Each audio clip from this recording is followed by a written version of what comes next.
அனைவருக்கும் மாலை வணக்கம். இன்றைய மைண்ட் யுவர் மைண்ட் நிகழ்ச்சிக்கு உங்களை வரவேற்பதில் மகிழ்ச்சி கொள்கிறேன். அனைவரையும் அன்புடன் வரவேற்பேன். இன்றைக்கு நம்முடைய நிகழ்ச்சி 910 என் அனுபவ படிப்பினை இதுதான் இன்னைக்கு பேச போறாங்க. லாவண்யா பேச போறாங்க. எல்லாருக்குமே அனுபவம் படிப்பினை தான் இல்லையா? ஆனா எவ்வளவு பேர் அந்த அனுபவங்களை நம்ம எழுதி வைக்கிறோம் அப்படின்னு பார்த்தோம்னா ஒரு சிலர் தான், வெறும் மிகச்சிலரே, ரொம்ப ரொம்ப கம்மி தான். ஆக்சுவலா பாத்தீங்க, இன்னைக்கு என் அனுபவ படிப்பினர்கள் தலைப்பு போட்ட உடனே ராமசார் எனக்கு கூட நிறைய இருக்குதுன்னு போட்டார். நான் கூட நிறைய வச்சிருக்கேன் அப்படின்னு போட்டாரு. அது எல்லாருக்கும் தான் இருக்குது. ஆக்சுவலா பாத்தீங்கன்னா எல்லாருக்கும் இருக்குது. ஆனா யாரு அதை ஒரு கோர்வையை எடுத்து ஒரு புத்தகத்துல கம்பேர் பண்ணி சொல்ல வரும் அப்படின்னு தான் அங்க இது. அதுல இன்னைக்கு நம்ம லாவண்யா கொஞ்சம் முந்திக்கினாங்க. நம்ம எல்லாம் கொஞ்சம் யோசித்து உட்காந்துருப்போம். அது மிகப்பெரிய விஷயம் தான். அது சில அவங்க புத்தகங்கள் கதைகள்லாம் சொல்லிட்டு இருந்தாங்க. சில கதைகள்லாம் யோசித்து யோசித்து சொல்றதுனால இன்னைக்கு கொஞ்சம் மாறுபட்ட தலைப்பா இருக்குன்னு சொன்னேன். அவங்க கொடுத்த தலைப்பு இதுதான், என் அனுபவ படிப்பினை. என்னெல்லாம் படிப்பினை இருக்குது, அந்த படிப்பினையில இருந்து என்ன கத்துக்குனாங்க இவங்க, அதெல்லாம் நம்ம தெரிஞ்சுக்கலாம். பார்ப்போம். லாவண்யா, நீங்க ஆரம்பிங்க. அனைவருக்கும் இனிய மாலை வணக்கம். ஒரு சிறந்த தளம் மைண்ட் யுவர் மைண்ட் ரொம்ப சிறப்பா ஸ்டீஃபன் சார் நடத்திட்டு இருக்காங்க. கூடவே நம்மளுடைய இவங்கெல்லாம் என்னோட ஊக்கிகள் அப்படின்னு சொல்லலாம். அந்த தொடர்ந்து ஊக்கப்படுத்திட்டே இருக்கிறவங்க. ஏன்னா கொஞ்ச நாள் சேர் பண்ணலாம், அப்புறம் விட்டுடலாம். ஆனா இவங்க எல்லாம் தொடர்ந்து ஒரு மோட்டிவேஷன் கொடுத்துட்டே இருக்கிறவங்க தான் இங்க இருக்கிறவங்க எல்லாருமே. இப்போ இவங்க இந்த தளத்துல ஐயா சொன்ன மாதிரி நிறைய புத்தகங்கள் இப்படிதான் நான் டிஸ்கஸ் பண்ணிட்டு இருந்தேன். அப்போ மாறுபட்டதா கொஞ்சம் யோசிங்க லாவண்யா அப்படின்னு சொல்லும் போதே எனக்கு எதை பேசினா நல்லா இருக்கும் அப்படின்னு யோசிக்கும் பொழுது, சரி நம்மளோட வாழ்க்கையில நிறைய விஷயங்கள் நம்ம சேகரிச்சு கத்துக்கிட்ட விஷயங்கள்னு நிறைய படிப்பினைகள், ஏதோ ஒரு விஷயத்துல இருந்து கத்துக்கிட்ட விஷயத்தான் படிப்பினை அப்படின்னு நம்ம சொல்றோம். அதை பகிர்ந்துக்கலாமே அப்படின்னு சொல்லி சில விஷயங்கள் நான் எடுத்துட்டு வந்திருக்கேன். அதுல நிறைய இருக்கலாம். என்னோட அண்டர்ஸ்டாண்டிங்க்கு, என்னோட வயதுக்கு என்ன எனக்கு புரிஞ்சுது, அதுல இருந்து நான் என்ன எடுத்துக்கிட்டேன் அப்படிங்கறத ஷேர் பண்ணலாம்னு ஒரு ஐடியால வந்திருக்கேன். அதுல உங்களுக்கு இன்னும் நீங்க எல்லாம் அனுபவஸ்தர்கள், அப்ப அதுல இருந்து இன்னும் வேற எடுத்துக்கலாம் அப்படிங்கறத நீங்க அடுத்து எனக்கு சொல்லித்தாங்க, அதை நானும் கத்துக்கிறேன். இப்ப முதல்ல என்னோட சின்ன வயசுல நடந்த ஒரு சில இன்சிடென்ட்ஸ், என்னோட லைஃப்ல நடந்ததை சொல்லி சொல்லி உங்ககிட்ட அதை ஷேர் பண்ணலாம்னு நினைக்கிறேன். சின்ன வயசுல ஒரு டிராயிங் கிளாஸ் வகுப்புல டிராயிங் பீரியட்னு ஒண்ணு இருக்கும். எனக்கு செகண்ட் ஸ்டாண்டர்ட் தேர்ட் ஸ்டாண்டர்ட் நினைக்கிறேன். அப்ப பாத்தீங்கன்னா அந்த டிராயிங் பீரியட்ல கலர் கிரையான்ஸ் கொடுத்து அடிக்க சொல்லியிருந்தாங்க. அப்போ என்ன ஆச்சுன்னா, ஒரு கலர் வச்சு அடிங்க அப்படின்னு சொல்லியிருந்தாங்க. எனக்கு அது ஒரே ஒரு அப்படின்னு நான் கேட்டுட்டேன். ஒரு கலர் வச்சு அடிங்கன்னு மேம் சொல்லியிருக்கிறாங்க. ஆனா நான் ஒரே ஒரு கலர் அப்படின்னு எடுத்துட்டு நான் என்ன பண்ணிட்டேன்னு பாத்தீங்கன்னா, அந்த ஃபுல் எனக்கு ஒரு நல்ல ஞாபகம் இருக்கு. ஒரு நல்ல ஹல்க் அண்ட் பல்கா இருக்கிற ஒரு தொப்பை பெருசா வச்சிருக்க மாதிரி ஒரு பிக்சர் அதுல இருந்துச்சு அந்த டிராயிங் புக்ல. நான் ஒரே கலர் வச்சுட்டு ஃபுல்லா ரொம்ப சின்சியரா உட்காந்து டிராயிங் ஃபுல்லா யாரையுமே பார்க்கல, விரும்பியே பார்க்கல யாரையுமே. நான் பாட்டுக்கு ஃபுல் கலர் ஃபுல் இதையும் அடிச்சு முடிச்சிட்டேன். அடிச்சு முடிச்சிட்டு அதுக்கப்புறம் தான் திரும்பி பாக்குறேன். பார்த்தா எல்லாரும் எல்லா கிரையான்ஸையும் யூஸ் பண்ணியிருக்காங்க. நான் மட்டும் அந்த ஒரு கிரையானை யூஸ் பண்ணி வச்சிருக்கேன். அப்பதான் நான் மிஸ் சொன்னதை திருப்பி யோசிச்சு பார்த்தேன். ஏன்னா எல்லாரும் அப்புறம் 2 3 பேரை செக் பண்ணேன் உடனே. என்னடா இது, நம்ம மட்டும் தான் அப்படி அடிச்சிருக்கோமா, இவங்க எல்லாம் பக்கத்துல இருக்கவங்க நிறைய கலர் அடிச்சிட்டு இருக்காங்களே அப்படின்னு சுத்தி சுத்தி பார்க்கும்போதுதான் தெரிஞ்சது எல்லாரும் எல்லா கலரையும் யூஸ் பண்ணிருக்காங்க. அப்பதான் எனக்கு தெரிஞ்சது, நம்ம அந்த ஒரே ஒரு அப்படிங்கறத ஒரு கலரா யூஸ் பண்ணுங்க அப்படின்னு கொடுத்ததை நான் இப்படி லிங்க் பண்ணி வச்சிருக்கேன் அப்படின்னு எனக்கு அப்பதான் புரிஞ்சுது. அதுக்கப்புறத்துல இருந்து அந்த பிக்சர்ஸ், அடுத்தடுத்த பிக்சர்ஸ் எல்லாம் அடிக்கும் போது நான் இதை புரிஞ்சுக்கிட்டு அடுத்து ஒழுங்கா அடிக்க ஆரம்பிச்சேன். அப்ப என்ன, எனக்கு அதுல இருந்து நான் இப்ப அதை ரீகலெக்ட் பண்ணி பார்க்கும்போது எனக்கு தெரிஞ்சது என்னன்னா, சொல்றத யாராச்சும் நமக்கு ஏதாவது இன்ஸ்ட்ரக்ஷன்ஸ் கொடுத்தாங்களோ ஏதாவது இது பண்ணாலோ அதை ரொம்ப கவனமா கேட்டு சரியா புரிஞ்சுக்கணும். அவங்க என்ன விதத்துல சொல்றாங்கன்றத நம்ம தேவையான நேரங்கள்ல புரிஞ்சுக்கிட்டோம். எல்லா இடத்துலயும் நம்மளோட அண்டர்ஸ்டாண்டிங் கரெக்டா இருக்கும்னு சொல்ல முடியாது. அப்ப தெளிவா கேட்கணும், அதை கவனமா கிரகிச்சு அதை அனலைஸ் பண்ணணுங்கிறது எனக்கு பெரிய உண்மை. அது அப்பையோட முடியல, எனக்கு இன்னும் அந்த இன்சிடென்ட் ஞாபகம் இருக்கிறதுனால நான் அப்பப்ப எனக்கு இதை நம்ம பண்ணணும் திருப்பி திருப்பின்னு யோசிச்சு யோசிச்சு அதை சரி பண்ணிக்குவேன். அப்போ அது எனக்கு பெரிய ஹெல்ப்ஃபுல்லா இருந்தது. ஏன்னா நான் டக்குன்னு ஒரு வார்த்தை நம்ம ஒரு அண்டர்ஸ்டாண்டிங்ல எடுத்துக்குவோம், ஆனா அவங்க சொன்னது வேறையா இருக்கும். அப்ப அது ஒரு பெரிய படிப்பினை என்னோட வாழ்க்கையில. அடுத்தது பாத்தீங்கன்னா, இன்னொரு விஷயம் என்ன நடந்ததுன்னா, அப்பெல்லாம் சின்ன கிளாஸ்ல நம்ம ஃப்ரெண்ட்ஸா இருப்போம், திடீர்னு ஒரு சண்டை போடுவோம். ஒண்ணுமே இருக்காது, இந்த பென்சில் அவ எடுத்துட்டா, எரேசர் எனக்கு தெரியாம எடுத்து வச்சுக்கிட்டா, இந்த மாதிரி சின்ன சின்ன சண்டைகளா இருக்கும். அப்புறம் 2 நாள் பேச மாட்டோம் அந்த ஃப்ரெண்ட்ஸோட. இப்படி எல்லாம் வந்து போயிட்டு இருக்கும்போது ஒரு நாள் என்னாச்சுன்னா, அந்த பொண்ணு என்கிட்ட, எங்க ஊர்லயே இருக்கிற பொண்ணு தான், 2 பேரும் சேர்ந்து ஸ்கூலுக்கு போவோம் வேன்ல. அவங்க கிட்ட நான் 2 நாள் பேசல. இப்படியே போயிட்டு இருந்துச்சு. அப்போ ஒரு நாள் அந்த பொண்ணு, அந்த 2 நாள் நாங்க பேசாம இருந்தோம். அடுத்த நாள் அந்த பொண்ணு லீவ் போட்டா உடம்பு சரியில்லைன்னு சொல்லிட்டு நான் ஸ்கூலுக்கு போயிருந்தேன். போயிட்டு வந்ததுக்கு அப்புறம் ஹோம்ஒர்க் எல்லாம், அது ஒரே ஊருங்கிறனால அந்த பொண்ணு என்கிட்ட வந்து என்ன ஹோம்ஒர்க் நீ கொடுத்தாங்க மிஸ், அதை எனக்கு நீ கொஞ்சம் சொல்லு அப்படின்னு சொல்லி கேக்குறாங்க. ஆனா நான் வந்து என்ன டோன்ல இருக்கேன்னா, நான் தான் சண்டை போட்டிருக்கேன்ல, ஏன் உன்கிட்ட பேசணும், ஏன் உனக்கு பதில் சொல்லணும்ன்ற மென்டாலிட்டியில நான் உட்காந்துருக்கேன் அந்த இடத்துல. அந்த பொண்ணு வந்து சின்சியரா நான் செஞ்சு முடிக்கணும் என்னோட வேலையேங்கிற ஒரு நோக்கத்துல அவங்க வந்திருக்காங்க. எனக்கு அது புரியல, யோசிக்கிறதுக்கு அந்த வயசு எனக்கு அப்ப அனுபவம் இல்லை. அப்போ நான் வந்து அப்படி உட்காந்துட்டே அப்படி ரொம்ப ஹெசிடேட் பண்ணிட்டு பேக் எடுத்துக்கிட்டே உட்காந்துட்டேன். எனக்கு இன்னும் அந்த சீன் ஞாபகம் இருக்கு. நான் ரொம்ப நேரம் ஆக்குறேன் அந்த பொண்ணுகிட்ட பதில் சொல்லக்கூடாது, ஏன்னா நான் சண்டை போட்டிருக்கேங்கிற இது மட்டும்தான் என் மனசுல இருக்கு. அப்போ எங்க அம்மா பாத்துட்டே இருந்தாங்க, கூப்பிட்டாங்க, என்ன பண்ணிட்டு இருக்க அப்படின்னு கேட்டாங்க. இந்த மாதிரி ஹோம்ஒர்க் கேட்டு வந்திருக்கா. கேட்டு வந்திருக்குல்ல, அந்த பொண்ணு லீவுன்னு சொல்லி உன்கிட்ட கேட்க வந்திருக்கு, உன்னோட வேலை என்ன, எடுத்து அது என்னவோ அதை சொல்லி முடிக்கிறதா உன்னோட வேலை, அதை நீ செய் அப்படின்னு சொல்லி ஒரே ஒரு வார்த்தை மட்டும் சொல்லி விட்டாங்க. அதுக்கப்புறம் நான் ஓகே அப்படின்னு சொல்லிட்டு திருப்பி வந்தேன். ஆனா நான் எனக்கு அதுல கன்வின்ஸ் ஆகல, அவங்க சொன்ன பதில நான் கன்வின்ஸ் ஆகல. ஆனா அவங்க சொன்னாங்களே அதை செய்யணுமே அப்படின்னு சொல்லிட்டு கடமைக்கு நான் அந்த ஹோம்ஒர்க் என்னென்ன கொடுத்துருக்காங்களோ அதை நான் ரீட் பண்ணி விட்டுட்டு அந்த பொண்ணு நோட் பண்ணிட்டு போயிட்டாங்க. அதுல ஒரு ஹோம்ஒர்க் கொடுத்திருந்தாங்க. அன்னைக்கு ஒரு துணைப்பாடம் நடத்திருந்தாங்க எனக்கு. அந்த துணைப்பாடத்தை பத்தி நீங்களா ஓனா எழுதிட்டு வாங்கன்னு மேடம் சொல்லியிருந்தாங்க. நான் என்ன பண்ணேன், அதை எழுதவே இல்லை. எழுதாமலே அப்படியே டைம் போக்கிட்டேன். அடுத்த நாள் காலையில ஆயிடுச்சு. இதை வந்து எங்க அம்மா, நான் சொன்ன ஹோம்ஒர்க்கை எங்க அம்மா கவனிச்சுட்டே இருந்திருக்காங்க. அப்ப டைரி சைன் வாங்கும் போது கேட்டாங்க, என்கிட்ட எல்லாமே முடிச்சிட்டியா நீ அப்படின்னு கேட்டாங்க. நான் வந்து இல்ல, நான் முடிக்கல, அது துணைப்பாடம் நான் எழுதல அப்படின்னு சொன்னேன். உடனே என்ன பண்ணாங்க, காலையில நான் சீக்கிரமா உன்னை ரெடி ஆக்கி விடுறேன், வேன் வரதுக்குள்ள நீ போய் உட்காந்து அந்த 10 நிமிஷத்துல எழுதி முடிக்கிற அப்படின்னு சொல்லி எனக்கு ஒரு இது கொடுத்து உட்காந்து எழுத வச்சாங்க. உடனே நான் உட்காந்து அப்ப எனக்கு என்ன புரிஞ்சுதோ அந்த துணைப்பாடத்துல எழுதி முடிச்சுட்டு போயிட்டேன். போயிட்டு ஸ்கூல்ல அன்னைக்கு என்ன ஆச்சுன்னு பாத்தீங்கன்னா, எப்பவுமே மேம் எழுதிட்டீங்களான்னு கேக்குறதோட விடுறவங்க அன்னைக்கு எழுதாதவங்க எல்லாரையும் வெளியில போய் நீல் டவுன் போட சொல்லிட்டாங்க. எனக்கு மட்டும். அப்புறம் நான் வந்து அப்பாடா தப்பிச்சோம் அப்படிங்கிற ஒரு தாட் தான் அன்னைக்கு இருந்துச்சு.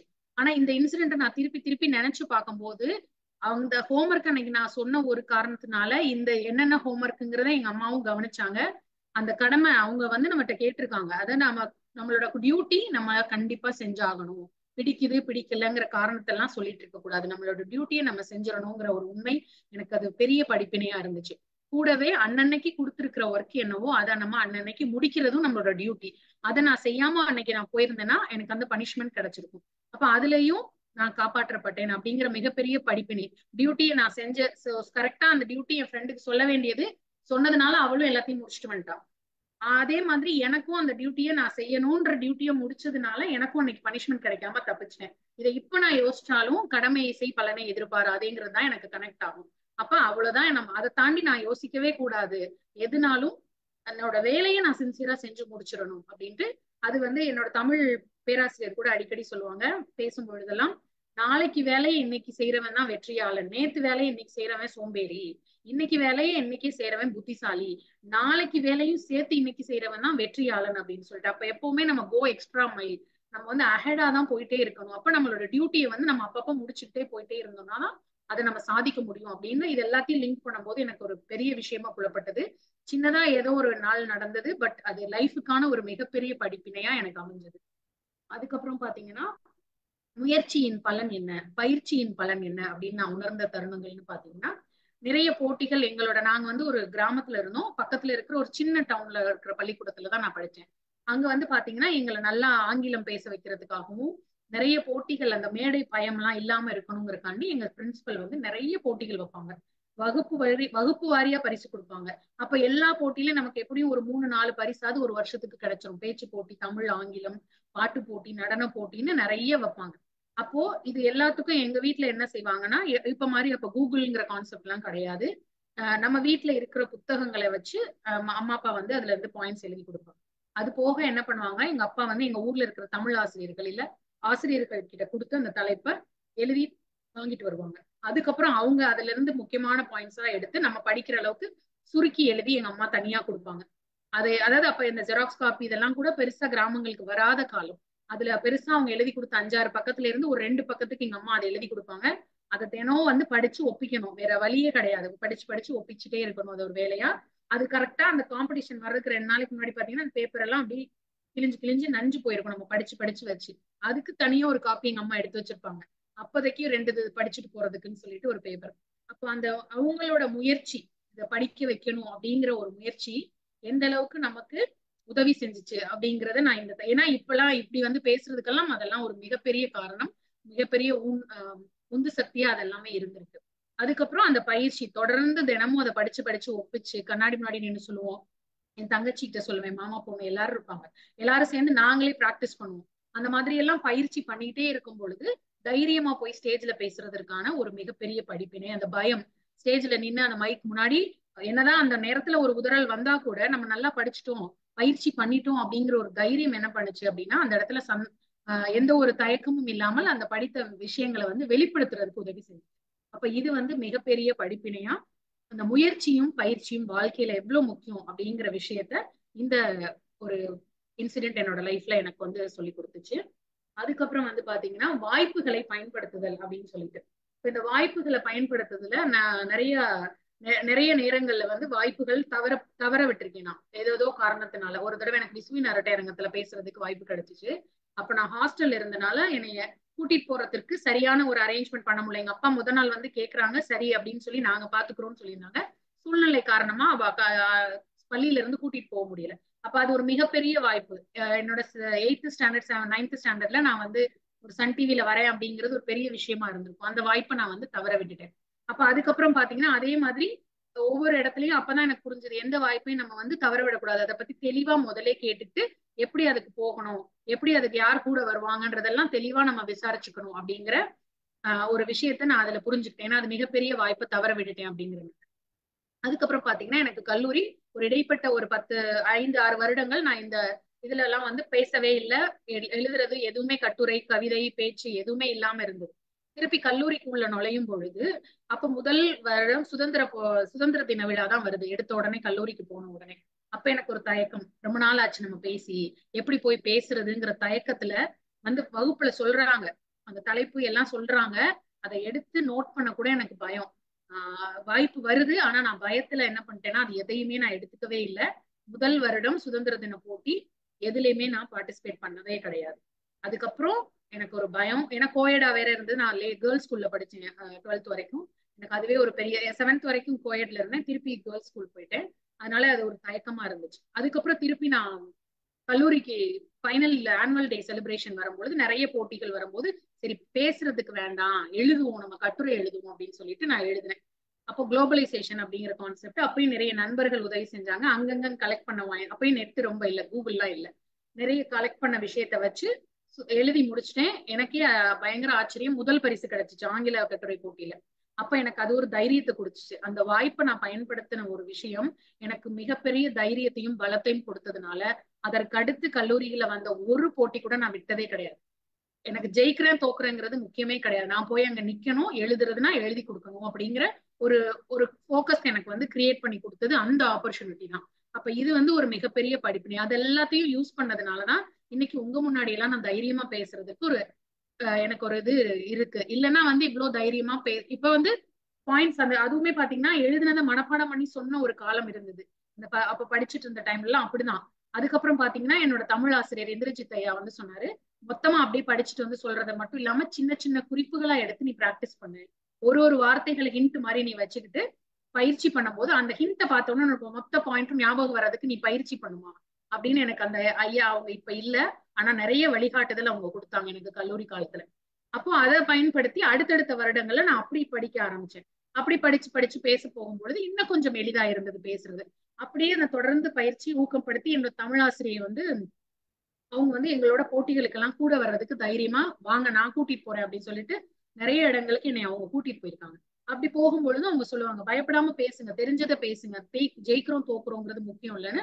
அவங்க எல்லாருமே சேர்ந்து அந்த கொடுத்த ஒரு நல்ல ஆசிரியர்கள், ஆங்கில பேராசிரியர் ராமநாதன் ஐயாவாட்டும் ஒவ்வொருத்தருமே ஒவ்வொரு போட்டிக்கும் ஒரு ஊக்கத்தை கொடுத்துக்கிட்டே கூட்டிட்டு போனதுனால நமக்கு வந்து இவ்வளவு பேர் சப்போர்ட் பண்றதுக்கு இருக்கிறாங்க அப்படிங்கிற ஒரு தைரியம் நமக்கு வந்து முன்னாடி போறதுக்கு வழிகாட்டுச்சு. அப்ப அந்த படிப்பினைகள், அந்த சப்போர்ட்டுங்கிற ஒரு பெரிய சப்போர்ட் சிஸ்டம்ங்கிறது மிகப்பெரிய படிப்பினையா என்னோட வாழ்க்கையில வந்தது. அதன் மூலமா நிறைய விஷயங்களை தெரிஞ்சுக்கணும். அதுக்கடுத்து பாத்தீங்கன்னா உறவுகள், நட்பு நட்பு உறவுகள் எல்லாத்தையும் விட்டுட்டு நம்ம லைஃப்ல யாருமே இருக்க முடியாது. அப்போ நம்மளுடைய நண்பர்கள்ல நிறைய நண்பர்கள் நம்மளுக்கு பரிச்சயம் ஆவாங்க. அதுல நிறைய விஷயங்கள் நமக்கு வந்து வேறு விதமான விஷயங்களும் நமக்கு தெரிய வரும், நல்ல விதமான விஷயங்களும் தெரிய வரும், எல்லாம் கலந்ததுதான். அப்ப அதை புரிஞ்சுட்டு நம்ம என்ன பண்ணணும், அதுல என்ன விஷயங்கள் அப்படிங்கறத தெளிவா நம்ம புரிஞ்சு எடுக்கிறதுக்கு கொஞ்சம் டைம் எடுக்கும். உடனே நம்ம ஜட்ஜ் பண்ணிட முடியாது. Don't judge a book by its கவர்னு சொல்ற மாதிரி தான் நண்பர்களையும் நம்ம யாரையுமே ஜட்ஜ் பண்ண முடியாது. அப்ப அந்த நண்பர்களோட நம்ம பழகும் பொழுது நிறைய பேர் வந்து அதே மாதிரி சப்போர்ட் சிஸ்டமா இருந்திருக்காங்க. ஒவ்வொருத்தருமே நம்ம சந்திக்கிற ஒவ்வொரு மனிதர்களும் ஏதோ ஒரு விஷயத்துல either they can break you or they can make you. So either of the way அவங்க வந்து நமக்கு உதவி செய்யறாங்க அப்படிங்கிறது இந்த நட்புக்குள்ளேயும் அதே மாதிரி உறவுகளுக்குள்ளேயும். நிறைய பேர் நம்ம வந்து ஒரு வெற்றி அடைஞ்சோம் அப்படின்னா பாராட்டுறதுக்கு 4 பேர் இருந்தாங்கன்னா கிரிட்டிசைஸ் பண்றதுக்கு 4 பேர் இருக்கதான் செய்வாங்க. அப்ப அதுவும் ஒரு பெரிய படிப்பினை. இதுலயும் அதே தான், they can make you or they can break you. அப்ப இந்த மனிதர்கள், பலவிதமான மனிதர்கள் நம்மளுடைய உறவுகளிலையும் நட்புலையும் நம்ம சந்திக்கும் பொழுது அதுவும் நமக்கு ஒரு படிப்பினையை, வாழ்க்கையில பெரிய படிப்பினையை அவங்கதான் அதிகமா கொடுப்பாங்க. ஏன்னா அதிக நேரம் நம்ம நட்போட கனெக்ட் ஆயிருப்போம், இல்ல உறவுகளோட கனெக்ட் ஆயிருப்போம். அப்ப அவங்களோட படிப்பினை நம்மளுடைய வாழ்க்கையில நம்மள கண்டிப்பா ஏதோ ஒரு இடத்துல கொண்டு போய் வைக்குங்கிறதுல எந்த சந்தேகமும் இல்லை அப்படின்ட்டு. அப்புறம் நிறைய பேர் வந்து நான் பார்த்ததுல அந்த அரவணைக்கும் தன்மை அப்படின்னு சொல்லிட்டு அந்த ஒரு கேட்டகரியோட நிறைய பேரை பார்த்திருக்கேன். அதற்கு உதாரணமா என்னோட பிரின்சிபல் மேடம் சொல்லலாம். அவங்க வந்து அவ்வளோ ஒரு அரவணைப்போட எல்லார்கிட்ட பேசினாலும் சொல்லு ராஜா ராஜா அப்படிதான் பேசுவாங்க. அவ்வளோ ஒரு அன்பா இன்னும் நினைச்சாலும் அவங்களோட பேச்சு, அந்த சிரித்த முகம் தான் எனக்கு ஞாபகம் வருது. அப்ப அது வந்து இன்னொருத்தவங்களுக்கு ஒரு கம்ஃபர்ட் ஜோனை கிரியேட் பண்ணி கொடுக்குதுங்கிற விஷயத்த நான் புரிஞ்சுக்கிட்டேன். ஏன்னா எளிதா எல்லாரோடையும் கனெக்ட் ஆயிடுவாங்க. அவங்க எந்த பேரண்ட் வந்தாலும் அந்த குழந்தையோட பேரை சொல்லி அந்த பேரண்ட் அப்படின்னு சொல்லி பேசுவாங்க. அவங்க லாவண்யா அம்மா, லாவண்யா அப்பா அப்படின்னு எல்லா ஸ்டூடெண்ட்ஸோட அம்மா அப்பாவையும் ஞாபகம் வச்சு பேரை சொல்லி சொல்லி சொல்லுவாங்க. அப்ப அதெல்லாம் வந்து ஒரு அரவணைக்கும் தன்மையா அவங்க அந்த பள்ளிக்கூடத்தை வந்து ஆரம்பிச்சு சின்ன லெவல்ல ஆரம்பிச்சு நல்லா 12th வரைக்கும் கொண்டு போனாங்க. அப்ப அந்த தன்மை இருந்ததுனால அவங்களுக்கு வந்து பழகுவது எளிதாக இருந்தது, நிறைய பேருடைய உதவி கிடைத்தது, ஆதரவு கிடைத்தது. அதை வந்து அடுத்த லெவலுக்கு கொண்டு போறதுக்கு பெரிய உதவியா இருந்ததுங்கிறத வந்து அந்த அவங்க கிட்ட இருந்து நான் கத்துக்கிட்டேன். அதுக்கப்புறம் பாத்தீங்கன்னா இப்ப தினம் நம்ம சந்திக்கிற மனிதர்கள், தினம் நம்ம சந்திச்சு போயிட்டே இருக்கும் பொழுது பூ விக்கிறவங்களா இருக்கட்டும், அவங்க எல்லாம் வந்து சின்ன வேலை தானே செய்யறாங்க, இவங்க கிட்ட இருந்து நம்ம என்ன படிப்பினை எடுத்துக்க முடியும் அப்படின்னு நிராகரிச்சுட்டு போறவங்க கிடையாது. அவங்கதான் மிகப்பெரிய படிப்பினையை மிக எளிதாக அப்படியே மனசுக்குள்ள அப்படியே விதைச்சிட்டு போயிடுவாங்க அவங்க.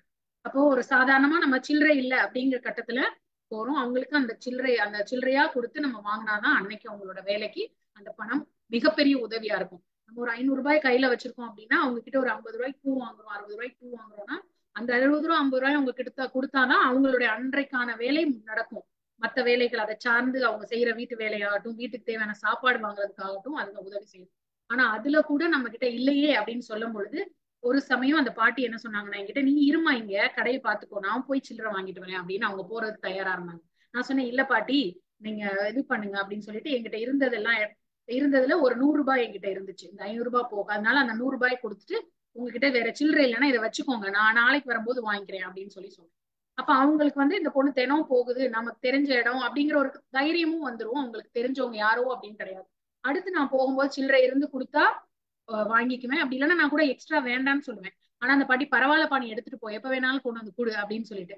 அப்ப அந்த நம்பிக்கை அந்த மனிதர்களுக்கு எப்படி வருகிறது, அந்த அந்த அமௌண்ட்டை வச்சுதான் அவங்க அன்னைக்கான அதை பண்ணணுங்கிறவங்க அதையும் தாண்டி சரி இவங்க கொடுத்துருவாங்க எப்படினாலும் அது கிடைச்சிருங்கிற ஒரு நம்பிக்கையோட அந்த மனிதர்கள் மேல அவங்க வச்சிருக்கிற நம்பிக்கை ஒரு மிகப்பெரிய படிப்பினை. ஆனா அதை நம்ம என்ன பண்றோம், எங்க போனாலும் நம்பாம சில இடங்கள்ல எல்லாம் ஃபர்ஸ்ட் பேமெண்ட்டை வாங்கிட்டு தான் நம்மள அடுத்ததுக்கே ப்ரொசீட் பண்ண போவோம். அப்ப அந்த கம்பாரிஷன் பண்ணும்போது எவ்வளவு பெரிய மனிதர்கள், எவ்வளவு பெரிய மனிதர்களா எளிதான இடத்துல இருந்து அவங்க அழகா சொல்லி தராங்க அப்படின்றத நான் உணர்ந்துகிட்டேன். அதே மாதிரி சில இடங்கள்ல அந்த அரவணைக்கும் தன்மை நான் அவங்க பெரியவங்க கிட்ட இருந்தெல்லாம் கத்துக்கிட்டதை நம்மளும் செய்யும் பொழுது அந்த ஒரு சின்ன ஒரு ஸ்மைல் அவங்க கொடுத்துட்டு போறது. ஒரு பஸ்ல ஒரு தடவை நான் வந்துட்டு இருக்கும் பொழுது நான் இடம் இல்ல நின்னுட்டு இருந்தேன், பயங்கர கூட்டமா தான் இருந்தது. அப்போ ஒரு ஸ்டாப் வரப்போகுது, ஒருத்தவங்க வந்து உயரம் கம்மியான ஒருத்தவங்க என்னோட இடுப்பளவுக்கு தான் இருக்கிறாங்கன்னா வயசு கூட அவங்களுக்கு இடுப்பளவு தான் அவங்களோட உயரம் இருக்கு. அவங்களால எந்த கம்பியையும் பிடிக்கலைன்னா சுத்தி ஆளுங்க இருக்காங்க, உட்கார்ந்து இருந்தவங்க எந்திரிச்சு வராங்க, எந்த கம்பியையும் அவங்களால பிடிக்க முடியல. என்ன நம்மளோட உயரத்துக்கு இடுப்பளவுக்கு அவங்க இருக்கிறனால யாரையுமே அவங்களால புடிச்சுக்கவும் முடியாத சூழ்நிலை. தடுமாறுறாங்க. நான் யதார்த்தமா திரும்பி பார்த்தப்போ அவங்க நின்னாங்க. அக்கா கவலைப்படாதீங்க, என்னோட கையை ரெண்டையும் நான் கீழே வைக்கிறேன், நீங்க இந்த கையை புடிச்சிட்டு இந்த பக்கம் வந்துக்கோங்க, அப்புறம் இந்த கையை புடிச்சுக்கோங்க அப்படின்னு சொல்லிட்டு நான் நின்னேன். நின்ன உடனே அவங்களுக்கு பயங்கர சந்தோஷம். ஏன்னா சுத்தி சுத்தி பாக்குறாங்க, யாருமே அவங்கள நோட்டீஸ் பண்ணல.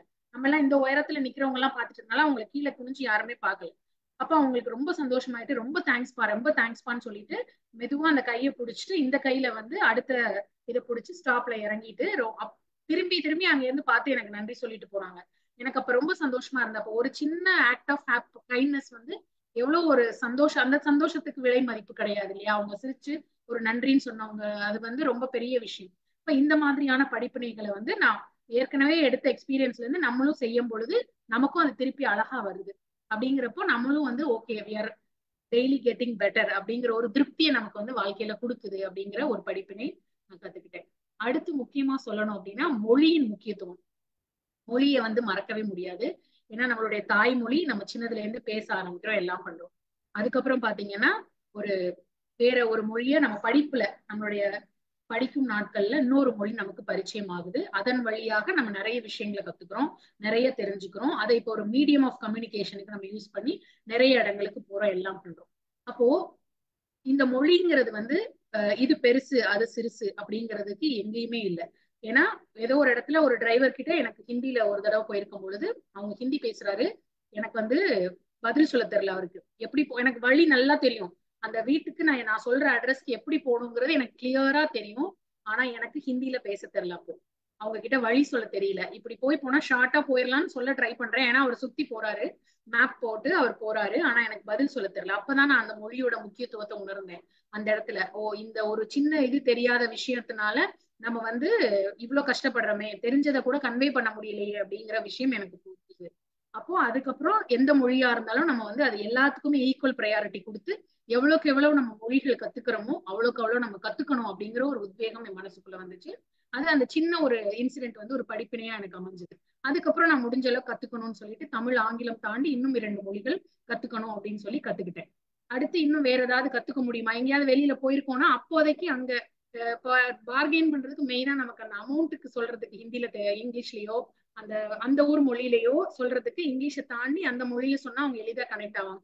அந்த நம்பரை மட்டும் படிச்சு வச்சுக்கிறது, பார்கெயின் பண்றதுக்கு தேவையானது மட்டும் படிச்சுக்கிட்டு நம்ம பேசுறதுக்கு பயன்படுத்துறோம். அப்ப எந்த மொழியையும் நம்ம வந்து இதா எடுத்துக்க கூடாது, கீழே மேலன்னு நினைக்க கூடாதுங்கிற மிகப்பெரிய படிப்பினை எனக்கு அப்ப வந்து உணர்த்துச்சு. ஏன்னா அந்த இடத்துல அதுதான் பெருசு இல்லையா.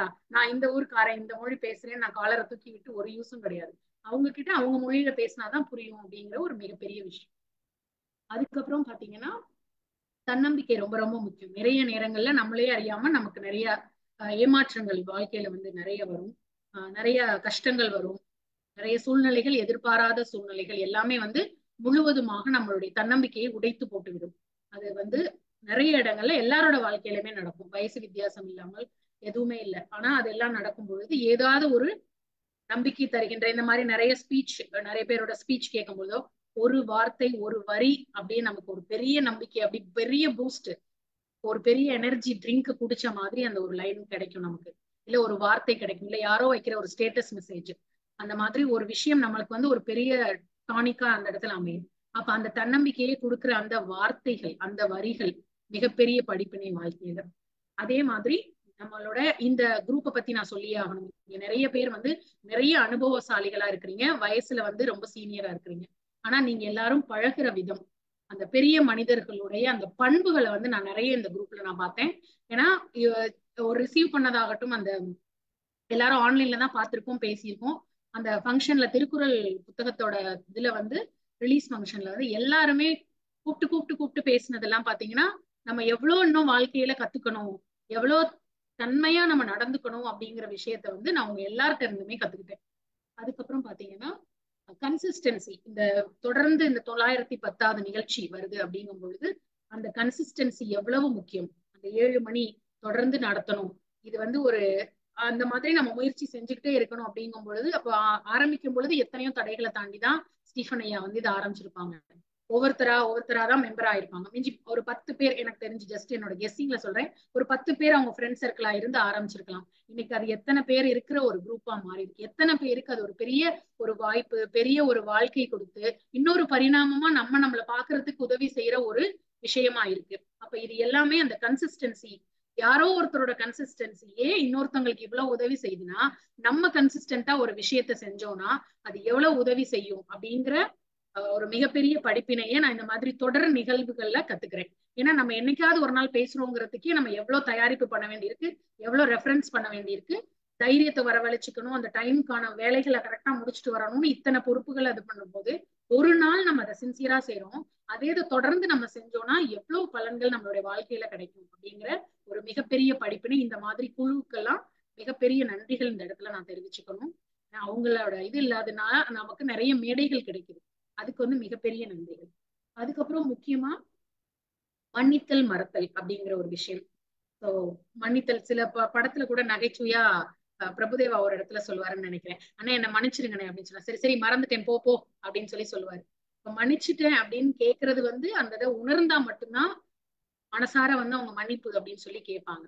அப்ப அப்படியும் கேட்டதுக்கு அப்புறமும் நம்ம அந்த விஷயங்களை வந்து நினைவுல வச்சு சில விஷயங்களை நம்ம மறக்காம வச்சுட்டு அதுல இருந்து கிடைச்ச படிப்பினையை யூஸ் பண்ணணும். சில விஷயங்கள் மன்னிப்பு கேட்டதோட நம்ம மறந்துட்டோம் அப்படின்னா அடுத்து இருக்கிற நம்மளுடைய வாழ்க்கை ரொம்ப ஸ்மூத்தா போகும் அப்படிங்கறதுல சந்தேகம் இல்லை. அப்ப மன்னித்தல் எந்த இடத்துல தேவை அப்படிங்கிற படிப்பினையை நம்ம உணர்ந்து சரியா அந்த இடத்துல நம்ம மன்னிப்பு கேட்கவும் செய்யணும், நம்ம கிட்ட கேட்கறவங்களுக்கு மன்னிப்பு கொடுக்கவும் செய்யணும் அப்படிங்கிறது இருக்கு. அதே மாதிரி எந்த விஷயங்கள் வேண்டாம் இதை மறந்துட்டா எல்லாருக்குமே நலம் அப்படின்னு நினைக்கிற விஷயங்களை மறந்துட்டு நம்ம தாண்டி போறது மிகப்பெரிய படிப்பினையாவும் வாழ்க்கையில இருக்கு. அதுக்கப்புறம் நம்மளுடைய மனித மனது எப்பவுமே எதுல இருந்தாலும் ஒரு குறை கண்டுபிடிக்கிற ஒரு மனது. இதை எப்படி பண்ணிருக்கலாமோ, இதை நீங்க ஜூம்ல வைக்கிறதுக்கு பதிலா கூகுள் மீட்ல வச்சிருக்கலாமோ, எல்லாத்துக்குமே ஒரு ஆப்ஷன் நம்ம போவோம். இது படிதலா இப்படி செஞ்சிருக்கலாமோன்றது நேச்சுரல். இந்த ட்ரெஸ்ஸுக்கு பதிலா இப்படி போட்டிருக்கலாமோ, இப்படி தலை சீவி இருக்கலாமோன்னு எல்லாத்துக்குமே ஒரு ஒரு குறை கண்டுபிடிக்கிற மாதிரியான ஒரு மனசுதான் பெரும்பாலும் நமக்கு வந்து ஃபர்ஸ்ட் வருது.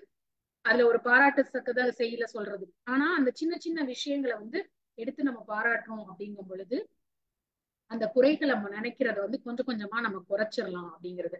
அதுதான் நிறைய இடத்துல வந்து நான் அது வந்து ஒரு படிப்பினையா கத்துக்கிட்டேன். ஏன்னா இப்படி நம்ம குறையவே நினைச்சிட்டு இருக்கும் பொழுது என்ன ஆகுதுன்னா ஒரு ப்ரெஷர் கிரியேட் ஆயிருது மைண்ட்ல. அந்த இதை மட்டும்தான் ஃபோக்கஸ் பண்ணிட்டே இருக்க மாதிரி. இந்த மாதிரி ஒரு வாட்டர் எக்ஸாம்பிள் சொல்ல விரும்புறேன். அந்த ஒரு கப்ல வந்து ஒருத்தர் ரெண்டு பேரோட பெர்ஸ்பெக்டிவ்ல ஒருத்தர் என்ன பண்றாருன்னா அந்த அரை இது ஃபில்லா இருக்கிற அந்த ஜக் இருக்கு, அதை பார்த்த உடனே ஒருத்தர் சொல்றாங்கன்னா this is half, this is empty, it is empty அப்படின்னு சொல்றாராம். ஹாஃப் எம்டின்னு ஒருத்தர் சொல்றாராம். இன்னொருத்தர் பாத்தீங்கன்னா அதான் இட் இஸ் ஹாஃப் ஃபுல் அப்படின்னு சொல்லிட்டு போறாராம். அப்ப அந்த ஒரே விஷயத்த எப்படி நம்ம பாக்குறோங்கிறதுதான் இருக்கு. நிறைய பார்க்கணும்னு நினைச்சா நம்ம நிறைய பார்க்கலாம், குறையதான் பார்க்கணும்னு நினைச்சா நம்ம குறைய பார்க்கலாம். அப்போ அப்படி ஒவ்வொருத்தரையும் குறையாவே நினைச்சிட்டு நம்ம போயிட்டே இருந்தோம்னா நம்மளுடைய பார்வை முழுவதுமே அந்த சின்ன சின்ன விஷயங்கள் ஒரு பேப்பர்ல இருக்கிற பிளாக் டாட் மட்டும்தான் நமக்கு தெரியற மாதிரி அந்த குறைகளையே பார்த்துட்டு போறதும் எல்லா நேரத்திலையும் நல்லதாவே இருக்காது. அப்ப அதை தாண்டி அங்க நிறைய ஸ்ப்ரெட் ஆயிருக்கும் அந்த இடத்துல. அந்த உதாரணமா அந்த ஒரு கிரையான்ஸ் வச்சு ஒரு கதை சொல்லுவாங்க. குழந்தைங்கள் கிட்ட எல்லாரும் பெற்றோர்கள் குழந்தைகள் ரெண்டு குரூப்பா பிரிச்சுட்டு என்ன பண்ணிருக்காங்கன்னு பாத்தீங்கன்னா கிரையான்ஸ் நிறைய கொண்டு கொடுத்து பெற்றோர்களை வந்து கலர் பண்ணுங்க அப்படின்னு சொல்லி கொடுத்துருக்காங்க. இந்த பெற்றோர்கள் எல்லாம் என்ன செஞ்சிருக்காங்கன்னா இருக்கிறதுலே சூப்பரான கலர்ஸ் எல்லாம் எடுத்து அழகழகா ரொம்ப கலர்ஃபுல்லான பிக்சர்ஸ் எல்லாம் வரைஞ்சு பயங்கரமா பட்டை தீட்டி வர்ணம் தீட்டி எல்லாம் பண்ணி முடிச்சுட்டு அவங்களோட பிக்சர்ஸ் எல்லாம் கொடுத்துட்டு போயிருக்காங்க. எல்லாமே ரொம்ப சூப்பரா இருக்கு, ரொம்ப கலர்ஃபுல்லா எல்லாமே இருக்கு. அதுக்கப்புறம் இந்த குழந்தைகளை வந்து விட்டுருக்காங்க. பாத்தீங்கன்னா அந்த கிரையான்ஸ் எல்லாம் இவங்க யூஸ் பண்ணனால உடஞ்சு போய் குட்டி உண்டா சில கலர் எல்லாம் தீந்து போய் அந்த மாதிரி இருந்திருக்கு. அப்ப அந்த குட்டி பிள்ளைங்க எல்லாம் என்ன பண்ணிருக்கு, அதுல மிச்சம் இருந்ததை எடுத்து எடுத்து எடுத்து எடுத்து அதை வந்து அடிச்சிருக்காங்க.